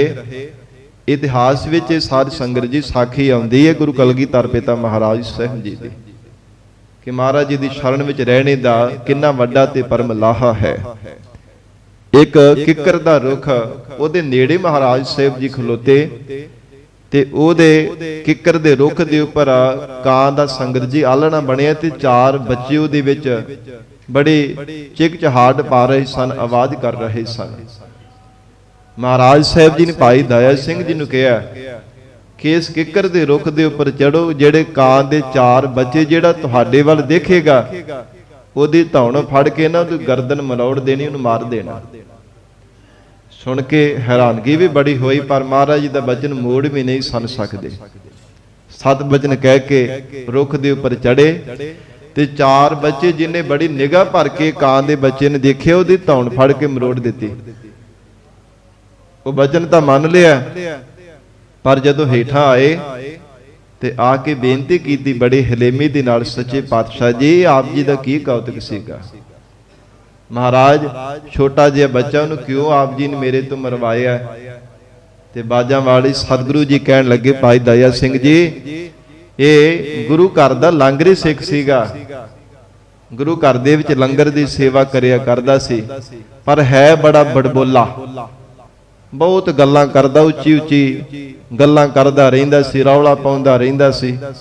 ਲੰਗਰ 'ਚ ਸੇਵਾ ਭਾਵੇਂ ਲੰਗਰ ਦੇ ਵਿੱਚ ਕਰਦਾ, ਆਏਗੀ ਸੰਗਤ ਨੂੰ ਬੜੇ ਪਿਆਰ ਦੇ ਨਾਲ ਪ੍ਰਸ਼ਾਦਾ ਛਕਾਉਂਦਾ, ਪਰ ਹੈ ਬੜਾ ਬੜਬੋਲੇ ਸੁਭਾਅ ਦਾ ਸੀਗਾ। ਤੇ ਇੱਕ ਵਾਰ ਮਹਾਤਮਾ ਕੋ ਮਹਾਂਪੁਰਖ ਆਏ ਲੰਗਰ ਛਕਣ ਦੇ ਵਾਸਤੇ, ਬੜੇ ਜੀਵਨ ਵਾਲੇ, ਤੇ ਉਹਨਾਂ ਨੇ ਥੋੜਾ ਛੇਤੀ ਜਾਣਾ ਸੀਗਾ ਤੇ ਆ ਕੇ ਲੰਗਰ ਦੀ ਜਾਚਨਾ ਕੀਤੀ। ਤੇ ਅੱਗੋਂ ਕਹਿੰਦਾ ਕਿ ਐਵੇਂ ਤੁਸੀਂ ਕਾਵਾਂ ਰੌਲੀ ਪਾਈ ਹੈ, ਜੇਰਾ ਨਹੀਂ ਹੁੰਦਾ ਤੁਹਾਡੇ ਤੋਂ, ਕੁਝ ਸਮਾਂ ਰੁਕ ਜਾਓ। ਤੇ ਉਹ ਕਹਿਣ ਲੱਗੇ, ਭਲਿਆ ਸੀ ਛੇਤੀ ਜਾਣਾ, ਬੜੇ ਪਿਆਰ ਦੇ ਨਾਲ ਤੇ ਇਹਨਾਂ ਨੇ ਬੇਨਤੀ ਕੀਤੀ ਹੈ ਕਿ ਭਾਈ ਸਿੱਖਾ ਸਾਨੂੰ ਪ੍ਰਸ਼ਾਦਾ ਛਕਾ ਦੇ, ਅਸੀਂ ਜਲਦੀ ਜਾਣਾ ਹੈ। ਅੱਗੋਂ ਕਹਿੰਦਾ ਕੀ ਕਾਵਾਂ ਰੌਲੀ ਪਾਈ ਹੈ, ਐਵੇਂ ਕਾਂ ਦੀ ਤਰ੍ਹਾਂ ਰੌਲਾ ਪਾਈ ਜਾਂਦੇ ਹੋ। ਤੇ ਉਹ ਮਹਾਤਮਾ ਦੇ ਮੁਖ ਤੋਂ ਸੁਭਾਵਕ ਹੀ ਸਰਾਫ ਦਾ ਬਚਨ ਨਿਕਲ ਗਿਆ, ਕਹਿੰਦੇ ਕਿ ਮੈਂ ਤੇ ਬੜੇ ਪਿਆਰ ਨਾਲ ਬੇਨਤੀ ਕਰਦਾ ਪਿਆ, ਪਰ ਸਿੱਖਾ ਤੂੰ ਕਾਂ ਦੀ ਤਰ੍ਹਾਂ ਕਾਂ ਕਾਂ ਕਰੀ ਜਾਣਾ, ਰੌਲੀ ਪਾਈ ਜਾਣਾ, ਤੂੰ ਕਾਂ ਬਣੇਗਾ। ਉਹ ਮਹਾਤਮਾ ਨੇ ਸ਼ਰਾਪ ਦੇ ਦਿੱਤਾ ਸੀਗਾ। ਤੇ ਸਾਧ ਸੰਗਤ ਜੀ ਸੱਚੀ ਫਿਰ ਜਦੋਂ ਸਿੱਖ ਦੀ ਮੌਤ ਹੋਈ ਤੇ ਮਰ ਕੇ ਕਾਂ ਦੀ ਜੂਨ ਦੇ ਵਿੱਚ ਪਿਆ, ਤੇ ਉਹ ਗੁਰੂ ਕਲਗੀਧਰ ਪਿਤਾ ਧੰਨ ਗੁਰੂ ਗੋਬਿੰਦ ਸਿੰਘ ਸਾਹਿਬ ਮਹਾਰਾਜ ਭਾਈ ਦਇਆ ਸਿੰਘ ਜੀ ਨੂੰ ਕਹਿਣ ਲੱਗੇ, ਕਹਿੰਦੇ ਦਇਆ ਸਿੰਘ ਜੀ ਭਾਵੇਂ ਕਰਮਾਂ ਦੇ ਕਰਕੇ, ਉਹ ਮਹਾਤਮਾ ਦੇ ਸ਼ਰਾਪ ਦੇ ਕਰਕੇ ਕਾਂ ਦੀ ਜੂਨ ਮਿਲ ਗਈ, ਹੈ ਤੇ ਸਾਡਾ ਸਿੱਖ ਹੀ ਸੀ ਨਾ। ਗੁਰੂ ਕੇ ਲੰਗਰਾਂ ਵਿੱਚ ਸੇਵਾ ਕਰਦਾ ਹੈ, ਤੇ ਜਿਹੜਾ ਸਾਡੀ ਸ਼ਰਨ ਵਿੱਚ ਆ ਜਾਂਦਾ ਉਹਦੀ ਲੱਜਿਆ ਰੱਖਣੀ ਮਹਾਰਾਜ ਸੱਚੇ ਪਾਤਸ਼ਾਹ ਕਹਿੰਦੇ ਸਾਡਾ ਬਿਰਦ ਹੈ। ਜੋ ਸ਼ਰਨ ਆਵੈ ਤਿਸ ਕੰਠ ਲਾਵੈ, ਇਹੋ ਬਿਰਦ ਸੁਆਮੀ ਸੰਦਾ। ਸੱਚੇ ਪਾਤਸ਼ਾਹ ਮਹਾਰਾਜ ਕਹਿਣ ਲੱਗੇ ਸ਼ਰਨ ਆਏ ਦੀ ਲੱਜਿਆ ਰੱਖਣੀ ਸਾਡਾ ਬਿਰਦ ਹੈ, ਭਾਵੇਂ ਮਾੜਾ ਹੀ ਚੰਗਾ ਹੈ ਤੇ ਸਾਡਾ ਸਿੱਖ ਹੀ ਸੀ ਨਾ। ਤਾਂ ਹੀ ਸੰਗਤ ਜੀ ਸਾਨੂੰ ਸੇਧ ਲੈਣੀ ਚਾਹੀਦੀ ਹੈ, ਕਿਉਂਕਿ ਜਦੋਂ ਅਸੀਂ ਸੇਵਾ ਕਰਦੇ ਆ ਨਾ, ਖਿਮਾ ਕਰਨਾ ਸਾਨੂੰ ਬੜੀ ਇਦਾਂ ਦੀ ਆਦਤ ਹੈ, ਸਾਡਾ ਅਵਗਣ ਹੀ ਅਸੀਂ ਜਾਣ ਦਈਏ ਕਿ ਸੇਵਾ ਕਰਦਿਆਂ ਵੀ ਅਸੀਂ ਗੱਲਾਂ ਕਰਦੋਂ ਟਲਦੇ ਨਹੀਂ ਹਾਂ। ਸੇਵਾ ਕਰਦਿਆਂ ਵੀ ਆਪਾਂ ਗੱਲਾਂ ਕਰਦੇ ਰਹਿੰਦੇ, ਕਦੇ ਕਿਸੇ ਦੀ ਨਿੰਦਿਆ ਕਰਨ ਲੱਗ ਪਏ ਜਾਂ ਉੱਚਾ ਉੱਚੀ ਰੌਲਾ ਪਾਉਣ ਲੱਗ ਪਏ, ਪਰ ਨਹੀਂ, ਇਹ ਬੰਦਗੀ ਕਰਨ ਵਾਲੇ ਸਤਿਪੁਰਸ਼ਾਂ ਦੀ ਸੰਗਤ ਕਰੀਏ ਤਾਂ ਜੀਵਨ ਦੇ ਵਿੱਚ ਕੁਝ ਸਿੱਖਣ ਦੇ ਵਾਸਤੇ ਮਿਲਦਾ ਹੈ ਕਿ ਜੇ ਸੇਵਾ ਕਰਨੀ ਤੇ ਨਾਲ ਦੇ ਨਾਲ ਵਾਹਿਗੁਰੂ ਵਾਹਿਗੁਰੂ ਸਤਨਾਮ ਵਾਹਿਗੁਰੂ ਸਿਮਰਨ ਕਰਨਾ ਚਾਹੀਦਾ, ਕਿ ਜਿਸ ਕਰਕੇ ਜੇ ਸੇਵਾ ਕਰਦੇ ਪਏ ਆ ਨਾ, ਤੇ ਦੂਜੇ ਪਾਸੇ ਇਹ ਨਾ ਹੋਵੇ ਕਿ ਇੱਕ ਪਾਸੇ ਭਾਂਡਾ ਭਰਦੇ ਤੇ ਦੂਜੇ ਪਾਸੇ ਨਿੰਦਿਆ ਕਰ ਕਰਕੇ ਨਾਲ ਦੇ ਨਾਲ ਖਾਲੀ ਕਰਾਈ ਜਾਈਏ। ਜੇ ਸੇਵਾ ਰੂਪੀ ਖਜ਼ਾਨੇ ਦੇ ਨਾਲ ਭਾਂਡਾ ਪਦਾਰਥ ਦੇ ਨਾਲ ਭਰਦੇ ਪਏ ਆ, ਤੇ ਜੇ ਜ਼ੁਬਾਨ ਦੇ ਨਾਲ ਕਦੇ ਕਿਸੇ ਦੀ ਨਿੰਦਿਆ ਤੇ ਕਦੇ ਚੁਗਲੀਆਂ ਕਰੀ ਗਈ, ਤੇ ਫਿਰ ਭਾਂਡਾ ਨਾਲ ਦੇ ਨਾਲ ਡੋਲਣ ਦੀ ਤਰ੍ਹਾਂ ਖਾਲੀ ਕਰਨ ਦੀ ਤਰ੍ਹਾਂ ਹੈ, ਉਹਦਾ ਕੋਈ ਲਾਭ ਨਹੀਂ ਮਿਲ ਸਕਦਾ। ਜਦੋਂ ਵੀ ਜੀਵਨ ਦੇ ਅੰਦਰ ਸੇਵਾ ਕਰਨ ਦਾ ਸਮਾਂ ਮਿਲੇ, ਤਾਂ ਹੀ ਬੰਦਗੀ ਕਰਨ ਵਾਲੇ ਮਹਾਂਪੁਰਖ ਇਹ ਸਮਝਾਉਂਦੇ ਸਿੱਖਿਆ ਦਿੰਦੇ ਕਿ ਭਲਿਓ ਨਾਲ ਦੇ ਨਾਲ ਵਾਹਿਗੁਰੂ ਵਾਹਿਗੁਰੂ ਸਤਨਾਮ ਵਾਹਿਗੁਰੂ ਦਾ ਸਿਮਰਨ ਕਰਿਆ ਕਰੋ, ਜਿਸ ਕਰਕੇ ਕੀਤੀ ਹੋ ਸੇਵਾ ਸਫਲੀ ਹੋ ਜਾਂਦੀ ਹੈ। ਸੇਵਾ ਵਿੱਚ ਲੱਗਿਆ ਹੋਇਆ ਸਮਾਂ ਸਫਲਾ ਹੋ ਜਾਂਦਾ ਹੈ। ਤੋ ਮਹਾਰਾਜ ਧੰਨ ਗੁਰੂ ਗੋਬਿੰਦ ਸਿੰਘ ਸਾਹਿਬ ਸੱਚੇ ਪਾਤਸ਼ਾਹ ਜੀ ਨੇ ਇਹ ਬਚਨ ਕੀਤਾ, ਕਹਿਣ ਲੱਗੇ ਹੈ ਤੇ ਸਾਡਾ ਹੀ ਸਿੱਖ ਸੀ ਨਾ। ਤੋ ਹਜੂਰ ਕਹਿੰਦੇ ਜਿਉ ਜਾਣਹੁ ਤਿਉ ਰਾਗ ਹਰ ਪ੍ਰਭ ਤੇਰੇ ਆ। ਮਹਾਰਾਜ ਕਹਿੰਦੇ ਪਰਮੇਸ਼ਰ ਦੇ ਸਨਮੁਖ ਹੋ ਕਰਕੇ ਅਰਦਾਸ ਕਰੋ, ਸੱਚੇ ਪਾਤਸ਼ਾਹ ਮਾੜੇ ਹਾਂ ਭਾਵੇਂ ਚੰਗੇ ਹਾਂ, ਹੈ ਤਾਂ ਤੁਹਾਡੇ ਹੀ ਹੈ ਨਾ। हे ਗਰੀਬ ਨਵਾਜ ਸੱਚੇ ਪਾਤਸ਼ਾਹ ਸਾਨੂੰ ਰੱਖ ਲਓ, ਆਪਣੇ ਚਰਨਾਂ ਦੇ ਵਿੱਚ ਜੋੜ ਕਰਕੇ ਰੱਖ ਲੈਣਾ ਕਰੋ ਜੀ। ਕੀਤੇ ਗਨੋ ਅਸੰਖ ਅਵਗੁਣ ਮੇਰੇ ਆ। ਮਹਾਰਾਜ ਕਿੰਨੇ ਕੁ ਅਸੀਂ ਆਪਣੇ ਅਵਗੁਣਾਂ ਨੂੰ ਗਿਣਨਾ ਕਰੀਏ। ਮਹਾਰਾਜ ਕਿੰਨੇ ਕੁ ਆਪਣੇ ਅਵਗੁਣ ਗਿਣ ਕਰਕੇ ਤੁਹਾਨੂੰ ਦੱਸਾਂ। ਮਹਾਰਾਜ ਅਸੀਂ ਕਾਮੀ ਹਾਂ, ਕ੍ਰੋਧੀ ਹਾਂ, ਲੋਭੀ ਹਾਂ, ਮੋਹ ਦੇ ਗਰਸੇ ਹੋਏ ਹਾਂ, ਸਿਰੇ ਦੇ ਹੰਕਾਰੀ ਹਾਂ। ਸੱਚੇ ਪਾਤਸ਼ਾਹ ਅਸੀਂ ਨਿੰਦਕ ਹਾਂ, ਚੁਗਲਖੋਰ ਹਾਂ, ਹਰਾਮਖੋਰ ਹਾਂ, ਵੱਡੇ ਅਕਿਰਤ ਕਣ ਹਾਂ। ਇਹ ਸਾਰੇ ਅਵਗੁਣ ਬੇਨਤੀ ਰੂਪ ਦੇ ਵਿੱਚ ਭਾਈ ਗੁਰਦਾਸ ਸਾਹਿਬ ਜੀ ਨੇ ਸਾਧ ਸੰਗਤ ਜੀ ਉਚਾਰਨ ਕੀਤੇ ਹੈ ਕਿ ਗੁਰਸਿੱਖ ਨੂੰ ਹਰ ਸਮੇਂ ਨਿਮਰਤਾ ਵਾਂਝ ਲੈਣ ਦੇ ਲਈ ਕਿਵੇਂ ਗੁਰੂ ਚਰਨਾਂ ਵਿੱਚ ਅਰਦਾਸ ਕਰਨੀ ਚਾਹੀਦੀ ਹੈ। ਹਰ ਸਮੇਂ ਆਪਣੇ ਅਵਗੁਣਾਂ ਨੂੰ ਚੇਤੇ ਕਰਦਾ ਰਹੇ, ਜੇ ਹੰਕਾਰ ਤੋਂ ਬਚਣਾ, ਜੇ ਗੁਣਾਂ ਦੇ ਗਿਆਨ ਤੇ ਸਿਆਣਪਾਂ ਚਤੁਰਾਈਆਂ ਦੇ ਹੰਕਾਰ ਤੋਂ ਬਚਣਾ ਤਾਂ ਭਾਈ ਗੁਰਦਾਸ ਸਾਹਿਬ ਜੀ ਨੇ ਬੇਨਤੀ ਕਰਨ ਦੀ ਇਜਾਜ਼ਤ ਸਿਖਾਈ। ਕਹਿੰਦੇ ਹਰ ਸਮੇਂ ਆਪਣੇ ਅਵਗੁਣਾਂ ਨੂੰ ਚੇਤੇ ਕਰੇ ਤੇ ਪ੍ਰਮਾਤਮਾ ਦੇ ਗੁਣਾਂ ਨੂੰ ਯਾਦ ਕਰੇ। ਜੇ ਕੋਈ ਸਾਹਮਣੇ ਆਉਂਦਾ ਹੈ ਉਹਦਾ ਵੀ ਕਦੇ ਅਵਗੁਣ ਨਾ ਜਿਤਾਰੇ, ਸਗੋਂ ਉਹਦੇ ਵਿੱਚੋਂ ਕੋਈ ਨਾ ਕੋਈ ਗੁਣ ਧਾਰਨ ਕਰਕੇ ਵਿਚਾਰ ਕਰਕੇ ਗੁਣ ਜ਼ਰੂਰ ਗ੍ਰਹਿਣ ਕਰ ਲਏ, ਪਰ ਅਵਗੁਣ ਨਾ ਕਦੇ ਵੀ ਕਿਸੇ ਦਾ ਚੇਤੇ ਕਰੇ। ਗੁਰਬਾਣੀ ਵਿੱਚ ਵੀ ਮਹਾਰਾਜ ਸਾਹਿਬ ਜੀ ਨੇ ਬਚਨ ਕਿਹਾ, ਸਾਜ ਕੀਜੈ ਗੁਣ ਹਕੇਰੀ ਛੋੜ ਅਵਗੁਣ ਚੱਲੀਐ। हे ਜੀਵ ਗੁਣਾਂ ਦੇ ਨਾਲ ਸਾਂਝ ਬਣਾਇਆ ਕਰ। ਜਿਹੜੇ ਅਵਗੁਣੇ ਹੈ ਨਾ, ਇਹ ਤਾਂ ਕੂੜੇ ਦੀ ਤਰ੍ਹਾਂ, ਗੰਦਗੀ ਦੀ ਤਰ੍ਹਾਂ ਹਨ, ਕਿਸੇ ਥਾਂ ਵੀ ਤੇਰੇ ਕੰਮ ਨਹੀਂ ਆਉਣ ਵਾਲੇ, ਸਗੋਂ ਤੇਰੇ ਜੀਵਨ ਨੂੰ ਵਿਗਾੜਨਗੇ ਜ਼ਰੂਰ, ਕਦੇ ਸੁਧਾਰਨਗੇ ਨਹੀਂ। ਜਿਨ੍ਹਾਂ ਸ਼ੁਭ ਗੁਣਾਂ ਨੇ ਤੇਰੇ ਜੀਵਨ ਨੂੰ ਸੰਵਾਰਨਾ, ਉਹਨਾਂ ਦੇ ਨਾਲ ਸਾਂਝ ਬਣਾ ਕਰਕੇ ਰੱਖਿਆ ਕਰ। ਤੋ ਭਾਈ ਗੁਰਦਾਸ ਸਾਹਿਬ ਜੀ ਦਾ ਕਬਿਤ ਹੈ, ਪਰਮਾਤਮਾ ਦੇ ਸਨਮੁਖ ਹੋ ਕਰਕੇ ਅਰਦਾਸ ਕੀਤੀ ਹੈ। ਜਿਵੇਂ ਗੁਰਬਾਣੀ ਵਿੱਚ ਵਿਚਾਰ ਆ ਰਹੀ ਹੈ ਨਾ, ਕੀਤੇ ਗਨੋ ਅਸੰਖ ਅਵਗਣ ਮੇਰੇ ਆ। ਮਹਾਰਾਜ ਕਿੰਨੇ ਕੋ ਆਪਣੇ ਅਵਗੁਣਾਂ ਨੂੰ ਗਿਣ ਗਿਣ ਕੇ ਤੁਹਾਡੇ ਅੱਗੇ ਰੱਖਾਂ। ਸੱਚੇ ਪਾਤਸ਼ਾਹ ਅਸੰਖ, ਉਹਨਾਂ ਦੀ ਗਿਣਤੀ ਨਹੀਂ ਕੀਤੀ ਜਾ ਸਕਦੀ। ਇੰਨੇ ਵੱਡੇ ਤੇ ਭਾਰੀ ਅਵਗਣ ਮਹਾਰਾਜ ਸੱਚੇ ਪਾਤਸ਼ਾਹ ਜੀ ਸਾਡੇ ਅੰਦਰ ਹੈ, ਉਹ ਗਿਣ ਕੇ ਨਹੀਂ ਮਹਾਰਾਜ ਅਸੀਂ ਦੱਸ ਸਕਦੇ।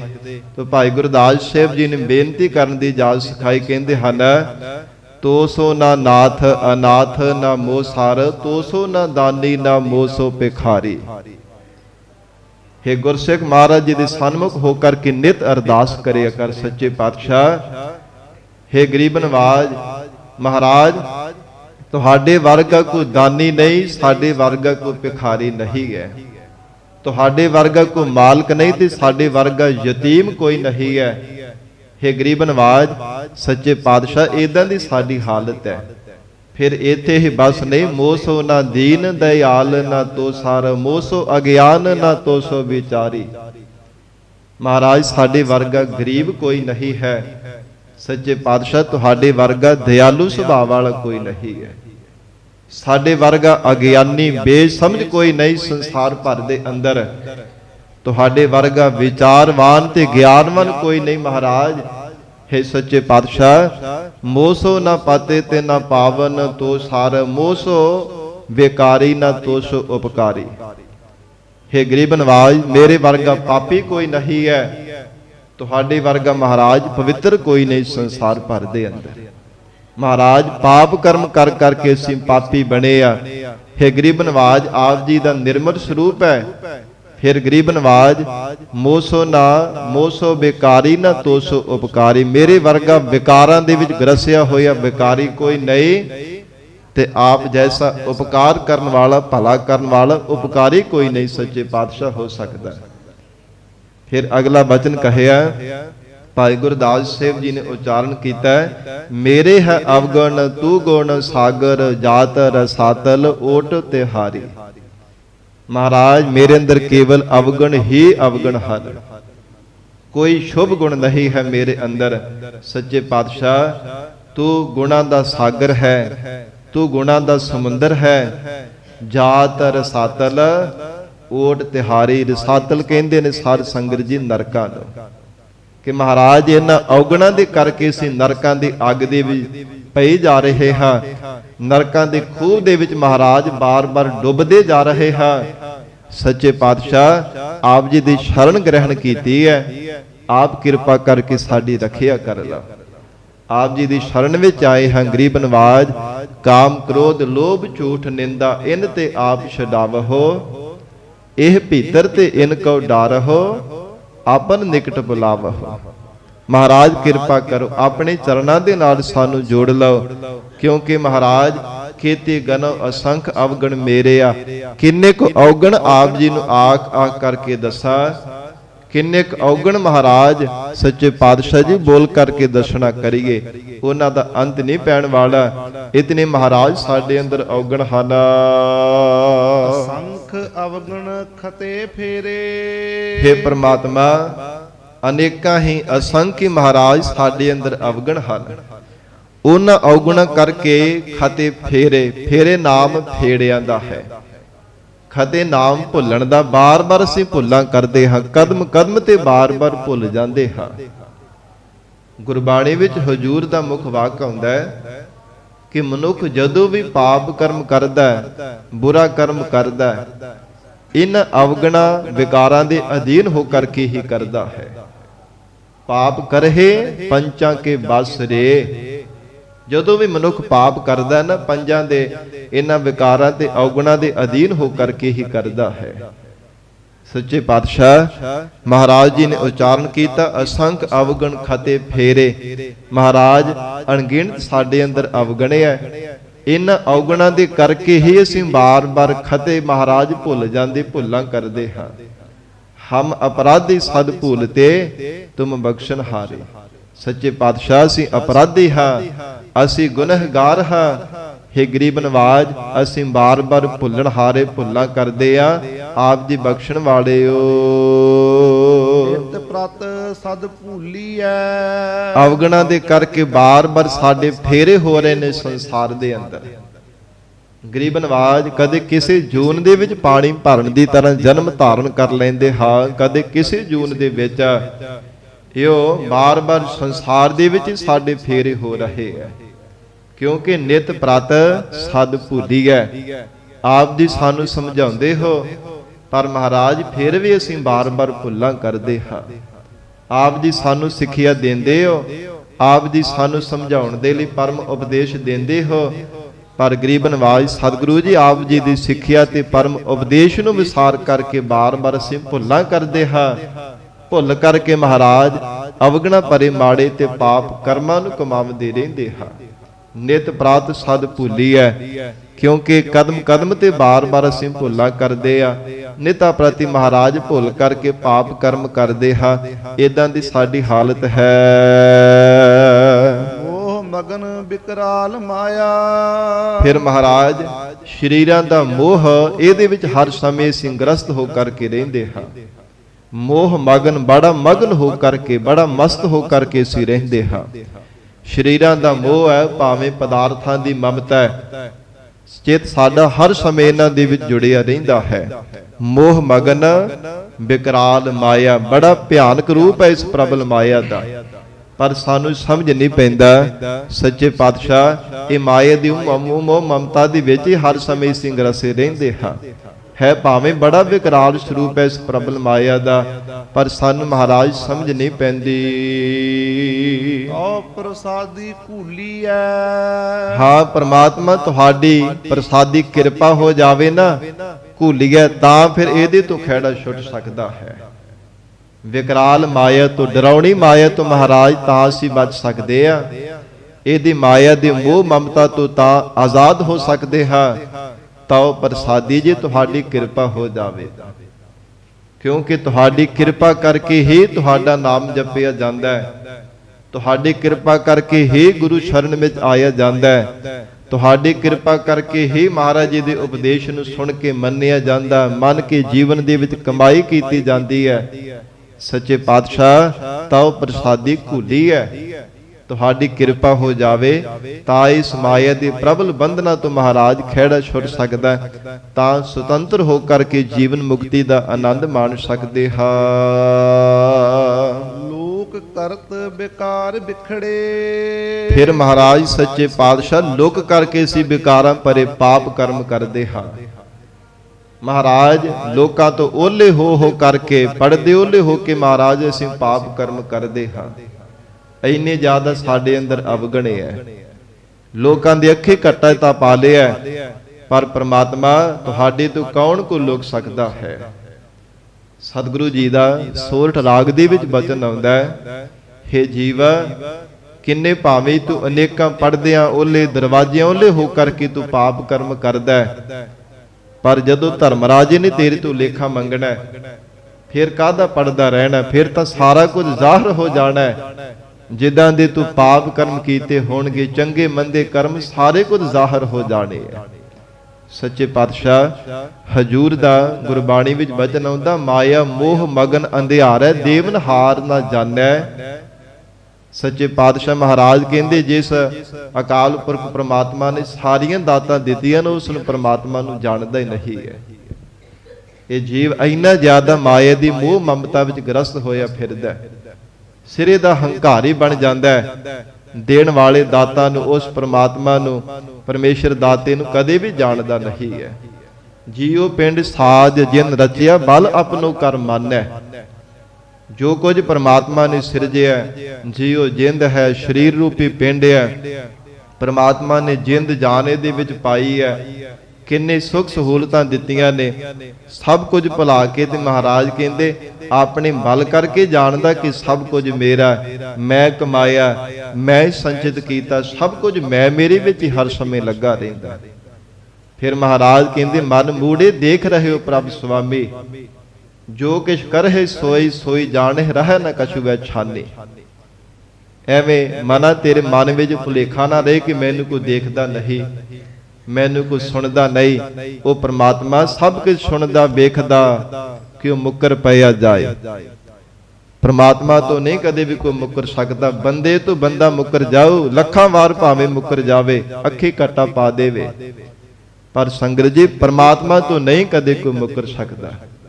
ਮਨ ਮੂੜੇ ਦੇਖ ਰਹੇ ਹੋ ਪ੍ਰਭ ਸੁਆਮੀ, ਹੇ ਮੂਰਖ ਮਨਾ ਰੱਬ ਤੈਨੂੰ ਦੇਖਦਾ ਪਿਆ ਈ। ਕਾਹਦੀਆਂ ਤੂੰ ਚਤਰਾਈਆਂ ਤੇ ਸਿਆਣਪਾਂ ਨੂੰ ਧਾਰਨ ਕਰੀ ਬੈਠਾ ਹੈ। ਮਹਾਰਾਜ ਕਹਿੰਦੇ ਉਹ ਪ੍ਰਮਾਤਮਾ ਤੈਨੂੰ ਦੇਖਦਾ ਪਿਆ, ਜੋ ਕਿਛ ਕਰੇ ਸੋਏ ਸੋਈ ਜਾਣ ਹੈ। ਰਹਿ ਨਾ ਕਛੁਆ ਛਾਨੇ, ਉਹ ਰੱਬ ਤੋਂ ਕੋਈ ਛਿਪਿਆ ਨਹੀਂ ਰਹਿ ਸਕਦਾ। ਉਹ ਪ੍ਰਮਾਤਮਾ ਸਰਬ ਥਾਵਾਂ ਤੇ ਹੈ।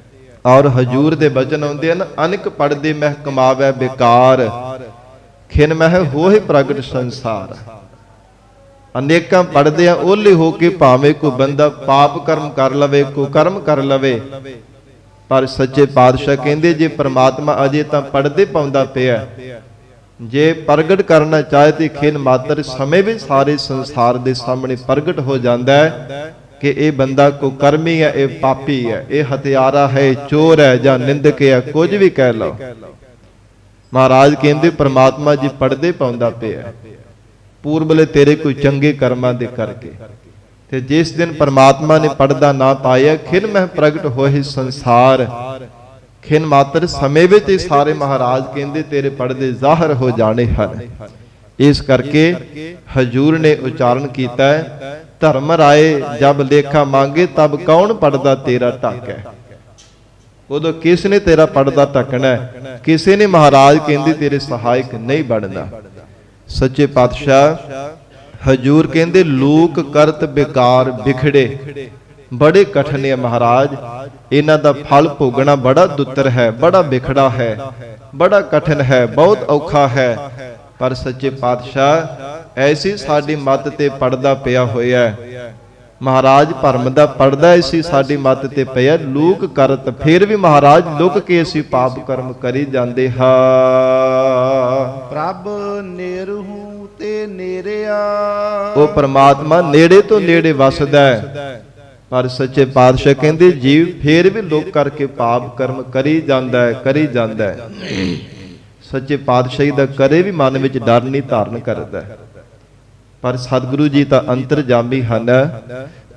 ਸਾਧ ਸੰਗਤ ਜੀ, ਕਈ ਵਾਰ ਮਹਾਰਾਜ ਜੀ ਦੀ ਹਜ਼ੂਰੀ ਵਿੱਚ ਰਹਿਣ ਵਾਲੇ ਗੁਰਸਿੱਖ ਵੀ ਮੱਤ ਤੇ ਪੜਦਾ ਪੈਣੇ ਕਰਕੇ ਸੱਚੇ ਪਾਤਸ਼ਾਹ ਜੀ ਨੂੰ ਆਪਣੇ ਤੋਂ ਦੂਰ ਜਾਣ ਦਿੰਦੇ ਹੈ। ਜਿਵੇਂ ਗੁਰੂ ਕਲਗੀਧਰ ਪਿਤਾ ਧੰਨ ਗੁਰੂ ਗੋਬਿੰਦ ਸਿੰਘ ਸਾਹਿਬ ਮਹਾਰਾਜ ਸੱਚੇ ਪਾਤਸ਼ਾਹ ਦੇ ਜਿਹੜੇ ਪਹਿਰੇਦਾਰ ਸਿੰਘ ਸਨ, ਰਾਤ ਦੇ ਸਮੇਂ ਰਾਸਾਂ ਵੇਖਣ ਦੇ ਵਾਸਤੇ ਉਹ ਸਲਾਹ ਕਰਦੇ ਨੇ। 4 ਪਹਿਰੇਦਾਰ ਸਿੰਘ ਸਨ ਤੇ ਉਹਨਾਂ ਦੇ ਸਲਾਹ ਕੀਤੀ ਕਿ ਰਾਤ ਨੂੰ ਜਦੋਂ ਰਾਸ ਪੈਂਦੀ ਨਾ, ਖੇਡਾਂ ਹੁੰਦੀਆਂ, ਜਿਹੜੇ ਲੋਕ ਦੇਖਣ ਵਾਸਤੇ ਜਾਂਦੇ ਬੜੀਆਂ ਗੱਲਾਂ ਕਰਦੇ, ਬੜਾ ਉੱਥੇ ਮਜ਼ਾ ਆਉਂਦਾ ਦੇਖਣੇ ਦਾ, ਬੜਾ ਰਸ ਆਉਂਦਾ। ਤੇ ਮਹਾਰਾਜ ਤਾਂ ਰਾਤ ਨੂੰ ਵਿਸ਼ਰਾਮ ਕਰਨ ਲੱਗ ਪੈਂਦੇ ਆ, ਕਿਉਂ ਨਾ ਅਸੀਂ ਵੀ ਜਾ ਕੇ ਦੇਖ ਆਈਏ। ਉਹ ਪਹਿਰੇਦਾਰ ਸਿੰਘਾਂ ਨੇ ਸਲਾਹ ਕੀਤੀ ਤੇ ਉਹਨਾਂ ਵਿੱਚੋਂ 2 ਤਾਂ ਮੰਨ ਗਏ, ਦੋਵਾਂ ਦਾ ਮਨ ਨਾ ਮੰਨਿਆ। ਕਹਿੰਦੇ ਨਹੀਂ, ਦੋਵਾਂ ਦੀ ਸਲਾਹ ਇਹ ਸੀ ਕਿ ਜੇ ਸਤਿਗੁਰੂ ਜੀ ਰਾਤ ਨੂੰ ਉੱਠ ਗਏ ਤੇ ਫਿਰ ਮਹਾਰਾਜ ਸੱਚੇ ਪਾਤਸ਼ਾਹ ਦੀ ਅਸੀਂ ਖੁਸ਼ੀਆਂ ਨਹੀਂ ਲੈ ਸਕਾਂਗੇ, ਸੱਚੇ ਪਾਤਸ਼ਾਹ ਸਾਨੂੰ ਸਜ਼ਾ ਲਾਉਣਗੇ। ਗੁਰੂ ਕਲਗੀਧਰ ਪਿਤਾ ਮਹਾਰਾਜ ਜੇ ਰਾਤ ਨੂੰ ਉੱਠ ਗਏ ਤਾਂ, ਪਰ 2 ਜਿਹੜੇ ਉਹਨਾਂ ਨੇ ਜਿੱਦ ਕੀਤੀ, ਕਹਿੰਦੇ ਨਹੀਂ, ਅੱਗੇ ਵੀ ਤਾਂ ਆਪਾਂ ਰੋਜ਼ ਦੇਖਦੇ ਆ ਸਤਿਗੁਰੂ ਜੀ ਇਸ ਸਮੇਂ ਵਿਸ਼ਰਾਮ ਕਰ ਰਹੇ ਹੁੰਦੇ ਆ, ਮਹਾਰਾਜ ਤਾਂ ਬਿਰਾਜ ਜਾਂਦੇ ਆ, ਅਸੀਂ ਦੇਖ ਕੇ ਆ ਜਾਣਾ, ਕਿਸੇ ਨੂੰ ਪਤਾ ਨਹੀਂ ਚੱਲਣਾ। ਤੇ ਸੰਗਤ ਜੀ, ਜਿਹੜੇ 2 ਪਹਿਰੇਦਾਰ ਸਿੰਘ ਗਏ, ਉਹ ਚਲੇ ਤਾਂ ਗਏ, ਉਥੇ ਨਾਲ ਦੇ ਨਾਲ ਰਾਸਾਂ ਉਹ ਖੇਡਾਂ ਦੇਖੀ ਜਾਂਦੇ ਤੇ ਨਾਲੇ ਮਨ ਦੇ ਅੰਦਰ ਵਿਚਾਰ ਫੁਰਨੇ ਚੱਲੀ ਜਾਂਦੇ ਕਿ ਜੇ ਵਾਕਈ ਸਤਿਗੁਰੂ ਜੀ ਉੱਠ ਗਏ ਤਾਂ ਸਾਡਾ ਕੀ ਬਣੇਗਾ। ਮਨ ਕਰਕੇ ਉੱਥੇ ਪਹਿਰੇ ਤੇ ਖੜੇ ਆ, ਤੇ ਜਿਹੜੇ ਪਹਿਰੇ ਸਰੀਰ ਕਰਕੇ ਪਹਿਰੇ ਤੇ ਖੜੇ, ਉਹ ਮਨ ਕਰਕੇ ਉੱਥੇ ਪਹੁੰਚੇ ਆ ਕਿ ਉਹ ਇੱਕ ਦੂਜੇ ਨੂੰ ਕਹਿੰਦੇ ਕਿ ਭਾਈ ਸਾਹਿਬ ਜੇ ਆਪਾਂ ਵੀ ਚਲੇ ਜਾਂਦੇ ਤੇ ਫਿਰ ਕੀ ਹੋ ਚੱਲਿਆ, ਸਤਿਗੁਰੂ ਜੀ ਤਾਂ ਉੱਠੇ ਨਹੀਂ ਹੈ, ਮਹਾਰਾਜ ਜੀ ਤਾਂ ਵਿਸ਼ਰਾਮ ਕਰ ਰਹੇ ਆ। ਇਹ ਸੰਗਤ ਜੀ, ਸਾਡੇ ਵੀ ਮਨ ਦੇ ਵਿੱਚ ਇਦਾਂ ਦੇ ਭਰਮ ਪਏ ਹੋਏ ਆ, ਪਰ ਸਤਿਗੁਰ ਜਾਗਤਾ ਹੈ ਦਿਓ, ਸੱਚੇ ਪਾਤਸ਼ਾਹ ਸਦਾ ਜਾਗਦੇ ਆ। ਗਰੀਬ ਨਵਾਜ ਸਤਿਗੁਰੂ ਜੀ ਅੰਤਰਜਾਮੀ ਮਹਾਰਾਜ। ਤੇ ਜਦੋਂ ਦਿਨ ਚੜ੍ਹਿਆ ਨਾ, ਦੀਵਾਨ ਸਜਿਆ, ਮਹਾਰਾਜ ਸੱਚੇ ਪਾਤਸ਼ਾਹ ਜੀ ਅੰਤਰਜਾਮੀ ਸਤਿਗੁਰਾਂ ਨੇ ਸੁਭਾਵਕ ਹੀ ਬਚਨ ਕੀਤਾ, ਰਮਜ ਦਾ ਗੁੱਜਾ ਭੇਦ ਇਹਦੇ ਅੰਦਰ ਰੱਖਿਆ। ਕਹਿੰਦੇ ਹਾਜ਼ਰ ਗੈਰ ਹਾਜ਼ਰ, ਗੈਰ ਹਾਜ਼ਰ ਹਾਜ਼ਰ, ਇਹ ਸਤਿਗੁਰਾਂ ਨੇ ਬਚਨ ਕੀਤਾ। ਮਹਾਰਾਜ ਫੇਰ ਕਹਿਣ ਲੱਗੇ ਹਾਜ਼ਰ ਗੈਰ ਹਾਜ਼ਰ, ਗੈਰ ਹਾਜ਼ਰ ਹਾਜ਼ਰ। ਤੇ ਸਿੰਘਾਂ ਨੇ ਬੇਨਤੀ ਕੀਤੀ, ਮਹਾਰਾਜ ਇਹ ਅਸੀਂ ਸਮਝੇ ਨਹੀਂ, ਸਾਨੂੰ ਕੋਈ ਸਮਝ ਨਹੀਂ ਵੀ ਕੀ ਆਪ ਜੀ ਨੇ ਬਚਨ ਕੀਤਾ। ਤੇ ਸਤਿਗੁਰੂ ਜੀ ਕਹਿਣ ਲੱਗੇ ਕਿ ਰਾਤ ਜਿਹੜੇ ਪਹਿਰੇ ਤੇ ਸਿੰਘ ਸਨ ਉਹਨਾਂ ਨੂੰ ਪੁੱਛੋ ਕਿੱਥੇ ਗਏ ਸੀਗੇ। ਜਦੋਂ ਹਜੂਰ ਦੇ ਕੋਲ ਆਏ ਸਰੀਰ ਕੰਬਣ ਲੱਗ ਪਿਆ, ਹੱਥ ਜੋੜ ਕੇ ਬੇਨਤੀ ਕੀਤੀ, ਮਹਾਰਾਜ ਸਾਡੇ ਤੋਂ ਭੁੱਲ ਹੋ ਗਈ। ਅਸੀਂ ਤਾਂ ਇਹੋ ਸੋਚਿਆ ਸੀ ਕਿ ਮਹਾਰਾਜ ਆਪ ਜੀ ਵਿਸ਼ਰਾਮ ਕਰਦੇ, ਰਾਤ ਕਿਹੜਾ ਤੁਸੀਂ ਉੱਠਣਾ ਹੈ। ਪਰ ਤੁਹਾਡੇ ਪ੍ਰਤਾਪ ਨੂੰ, ਆਪ ਜੀ ਦੀ ਸ਼ਕਤੀ ਨੂੰ ਮਹਾਰਾਜ ਸੇ ਅਸੀਂ ਜਾਣ ਨਹੀਂ ਸਕੇ, ਸਾਡੀ ਮੱਤ ਤੇ ਪਰਦਾ ਪੈ ਗਿਆ। ਕਿਰਪਾ ਕਰਕੇ ਸਾਨੂੰ ਬਖਸ਼ ਲਓ। ਗਰੀਬ ਨਵਾਜ ਸਤਿਗੁਰੂ ਜੀ ਸਦਾ ਹੀ ਮਹਾਰਾਜ ਸੱਚੇ ਪਾਤਸ਼ਾਹ ਜੀ ਜਾਗਦੇ ਐ। ਇਸ ਲਈ ਹਜੂਰ ਕਹਿੰਦੇ ਲੋਕ ਕਰਤ ਬੇਕਾਰ ਵਿਖੜੇ ਪ੍ਰਭ ਨੇਰ ਹੂ ਤੇ ਨੇਰਿਆ। ਹੇ ਜੀਵ ਤੂੰ ਪਾਪ ਕਰਮ ਤਾਂ ਕਰਦਾ। ਸੱਚੇ ਪਾਤਸ਼ਾਹ ਕਹਿੰਦੇ ਰੱਬ ਨੂੰ ਨਿਸ਼ਚੈ ਕਰਕੇ ਜਾਣ, ਨੇੜੇ ਤੋਂ ਨੇੜੇ ਪ੍ਰਮਾਤਮਾ ਤੇਰੇ ਵੱਸਦਾ। ਭਾਵੇਂ ਅਨੇਕਾਂ ਪੜਦਿਆਂ ਉਹਲੇ ਹੋ ਕਰਕੇ ਪਾਪ ਕਰ ਲੈ, ਪਰ ਪ੍ਰਮਾਤਮਾ ਤੈਨੂੰ ਹਰ ਸਮੇਂ ਦੇਖਦਾ ਤੇ ਸੁਣਦਾ ਹੈ। ਬਿਨਵੰਤ ਨਾਨਕ ਦਇਆ ਧਾਰੋ। ਸਤਿਗੁਰੂ ਗੁਰੂ ਅਰਜਨ ਦੇਵ ਸਾਹਿਬ ਜੀ ਮਹਾਰਾਜ ਸਮਾਪਤੀ ਦੀਆਂ ਪੰਕਤੀਆਂ ਵਿੱਚ ਉਚਾਰਨ ਕਰਦੇ ਹਨ, ਹੇ ਪ੍ਰਮਾਤਮਾ ਆਪ ਜੀ ਦੇ ਚਰਨਾਂ ਵਿੱਚ ਸਾਡੀ ਬੇਨਤੀ ਹੈ, ਮਹਾਰਾਜ ਸਾਡੇ ਤੇ ਦਇਆ ਦ੍ਰਿਸ਼ਟੀ ਧਾਰਨ ਕਰੋ। ਦਇਆਵਾਨ ਹੋ ਕਰਕੇ ਦਇਆ ਦੇ ਘਰ ਵਿੱਚ ਆ ਕੇ ਮਹਾਰਾਜ ਸਾਡੇ ਤੇ ਦਇਆ ਦ੍ਰਿਸ਼ਟੀ ਪਾਉਣਾ ਕਰੋ ਜੀ। ਕਾਢ ਭਵਜਲ ਫੇਰਿਆ। ਮਹਾਰਾਜ ਭੈਦਾਇਕ ਸੰਸਾਰ ਸਾਗਰ ਦੇ ਵਿੱਚ ਡੁੱਬਦੇ ਜਾ ਰਹੇ ਹਾਂ, ਕਿਰਪਾ ਕਰਕੇ ਸਾਨੂੰ ਕੱਢ ਲਓ। ਸਾਡੇ ਬਿਰਤੇ ਰੂ ਬਾਹ ਨੂੰ ਪਕੜ ਕਰਕੇ ਮਹਾਰਾਜ ਸਾਨੂੰ ਡੁੱਬਦਿਆਂ ਹੋਇਆਂ ਨੂੰ ਪਾਰ ਕਰ ਦੇਗਾ। ਆਪਣੇ ਚਰਨਾਂ ਦੇ ਨਾਲ ਸੱਚੇ ਪਾਤਸ਼ਾਹ ਜੀ ਸਾਨੂੰ ਜੋੜ ਲਓ।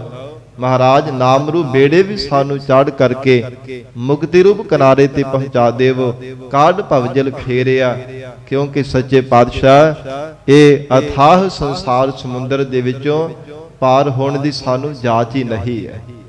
ਸਾਨੂੰ ਤਰਨਾ ਵੀ ਨਹੀਂ ਆਉਂਦਾ ਕਿ ਮਹਾਰਾਜ ਤਰ ਕੇ ਆਪਣੇ ਬਲ ਦੇ ਨਾਲ ਇਹਦੇ ਤੋਂ ਪਾਰ ਹੋ ਜਾਈਏ, ਸਾਡੀ ਕੋਈ ਸਮਰੱਥਾ ਨਹੀਂ ਹੈ। ਹਜੂਰ ਦਾ ਭਗਤ ਰਸਨਾ ਦੁਆਰਾ ਮੁਖ ਵਾਕ ਆਉਂਦਾ ਹੈ ਨਾ ਕਿ ਹੇ ਮੇਰੇ ਮਾਲਕ ਪਰਮਾਤਮਾ, ਨਾਮਾ ਕਹੈ ਹਉ ਤਰ ਭੀ ਨਾ ਜਾਣੋ, ਮੋਕਉ ਬਾਹ ਦੇਹ ਬੀਠਲਾ। ਮੇਰੇ ਮਾਲਕ ਪਰਮੇਸ਼ਰ ਜੀ ਆਪ ਕਿਰਪਾ ਕਰੋ, ਮਹਾਰਾਜ ਆਪਣੀ ਬਖਸ਼ਿਸ਼ ਰੂਪੀ ਬਾਹ ਸਾਨੂੰ ਫੜਾ ਕਰਕੇ ਆਪਣੇ ਪੱਲੇ ਦਾ ਆਸਰਾ ਦੇ ਕਰਕੇ ਸਾਨੂੰ ਪੈਦਾਇਕ ਸੰਸਾਰ ਸਮੁੰਦਰ ਦੇ ਵਿੱਚੋਂ ਬਾਹਰ ਕੱਢ ਲਓ। ਡੁੱਬਦਿਆਂ ਹੋਇਆਂ ਨੂੰ ਮਹਾਰਾਜ ਆਪ ਜੀ ਸਾਨੂੰ ਬਚਾ ਲਓ, ਕਿਉਂਕਿ ਆਪ ਜੀ ਦਾ ਬਿਰਧ ਹੈ ਡੁੱਬਦੇ ਪੱਥਰ ਤਾਰੇ। ਸੱਚੇ ਪਾਤਸ਼ਾਹ ਡੁੱਬਦੇ ਹੋਏ ਪੱਥਰਾਂ ਨੂੰ ਵੀ ਆਪ ਜੀ ਕਿਰਪਾ ਕਰੋ ਤਾਂ ਉਹ ਵੀ ਤਰਨ ਲੱਗ ਪੈਂਦੇ ਆ। ਪੱਥਰਾਂ ਦੀ ਤਰ੍ਹਾਂ ਮਹਾਰਾਜ ਅਸੀਂ ਅਵਗਣਹਾਰੇ ਪਾਪੀ ਜੀਵ ਪਾਪ ਕਰਮਾਂ ਦੀ ਪੰਡਾ ਸਿਰ ਤੇ ਚੱਕ ਚੱਕ ਕਰਕੇ ਪੱਥਰਾਂ ਦੀ ਤਰ੍ਹਾਂ ਭਾਰੇ ਹੋ ਗਏ ਆ। ਹੇ ਗਰੀਬ ਨਵਾਜ ਕਾਢ ਭਵਜਲ ਫੇਰਿਆ, ਮਹਾਰਾਜ ਆਪ ਕਿਰਪਾ ਕਰਕੇ ਸਾਨੂੰ ਪੈਦਾਇਕ ਸੰਸਾਰ ਸਮੁੰਦਰ ਦੇ ਜੰਮਣ ਮਰਨ ਦੇ ਫੇਰਿਆਂ ਤੋਂ ਬਚਾ ਲੈਣਾ ਕਰੋ। ਆਪਣੇ ਚਰਨਾਂ ਦੇ ਨਾਲ ਮਹਾਰਾਜ ਸਾਨੂੰ ਜੋੜ ਲਓ। ਸਤਿਗੁਰੂ ਜੀ ਮਿਹਰ ਕਰਨ, ਪਾਵਨ ਉਪਦੇਸ਼ ਸਾਡੇ ਹਿਰਦਿਆਂ ਵਿੱਚ ਵਸ ਜਾਵੇ। ਗੁਰੂ ਬਚਨਾਂ ਦੀ ਕਮਾਈ ਕਰਕੇ ਜੀਵਨ ਸਫਲਾ ਬਣਾ ਸਕੀਏ। ਗੁਰਬਾਣੀ ਦੀ ਵਿਚਾਰ ਕਰਦਿਆਂ ਤੋਂ ਹੋਈਆਂ ਬੇਅੰਤ ਭੁੱਲਾਂ ਦੀ ਖੇਮਾ ਧੰਨ ਸ੍ਰੀ ਗੁਰੂ ਗ੍ਰੰਥ ਸਾਹਿਬ ਜੀ ਮਹਾਰਾਜ ਆਪ ਸੰਗਤ ਬਖਸ਼ਣਹਾਰ ਹੋ। ਅਗਾਹ ਵਾਸਤੇ ਅਸੀਸ ਪਿਆਰ ਬਖਸ਼ਿਸ਼ ਕਰਨਾ ਜੀ। ਦੇਹੋ ਸੱਜਣ ਅਸੀਸੜੀਆ, ਜਿਉ ਹੋਵੈ ਸਾਹਿਬ ਸਿਓ ਮੇਲ। ਲੋਕ ਕਰਤ ਬੇਕਾਰ ਵਿਖੜੇ, ਪ੍ਰਭ ਨੇਰ ਹੂ ਤੇ ਨੇਰਿਆ। ਬਿਨਵੰਤ ਨਾਨਕ ਦਇਆ ਧਾਰਹੁ, ਕਾਢ ਭਵਜਲ ਫੇਰਿਆ। ਵਾਹਿਗੁਰੂ ਜੀ ਕਾ ਖਾਲਸਾ, ਵਾਹਿਗੁਰੂ ਜੀ ਕੀ ਫਤਿਹ।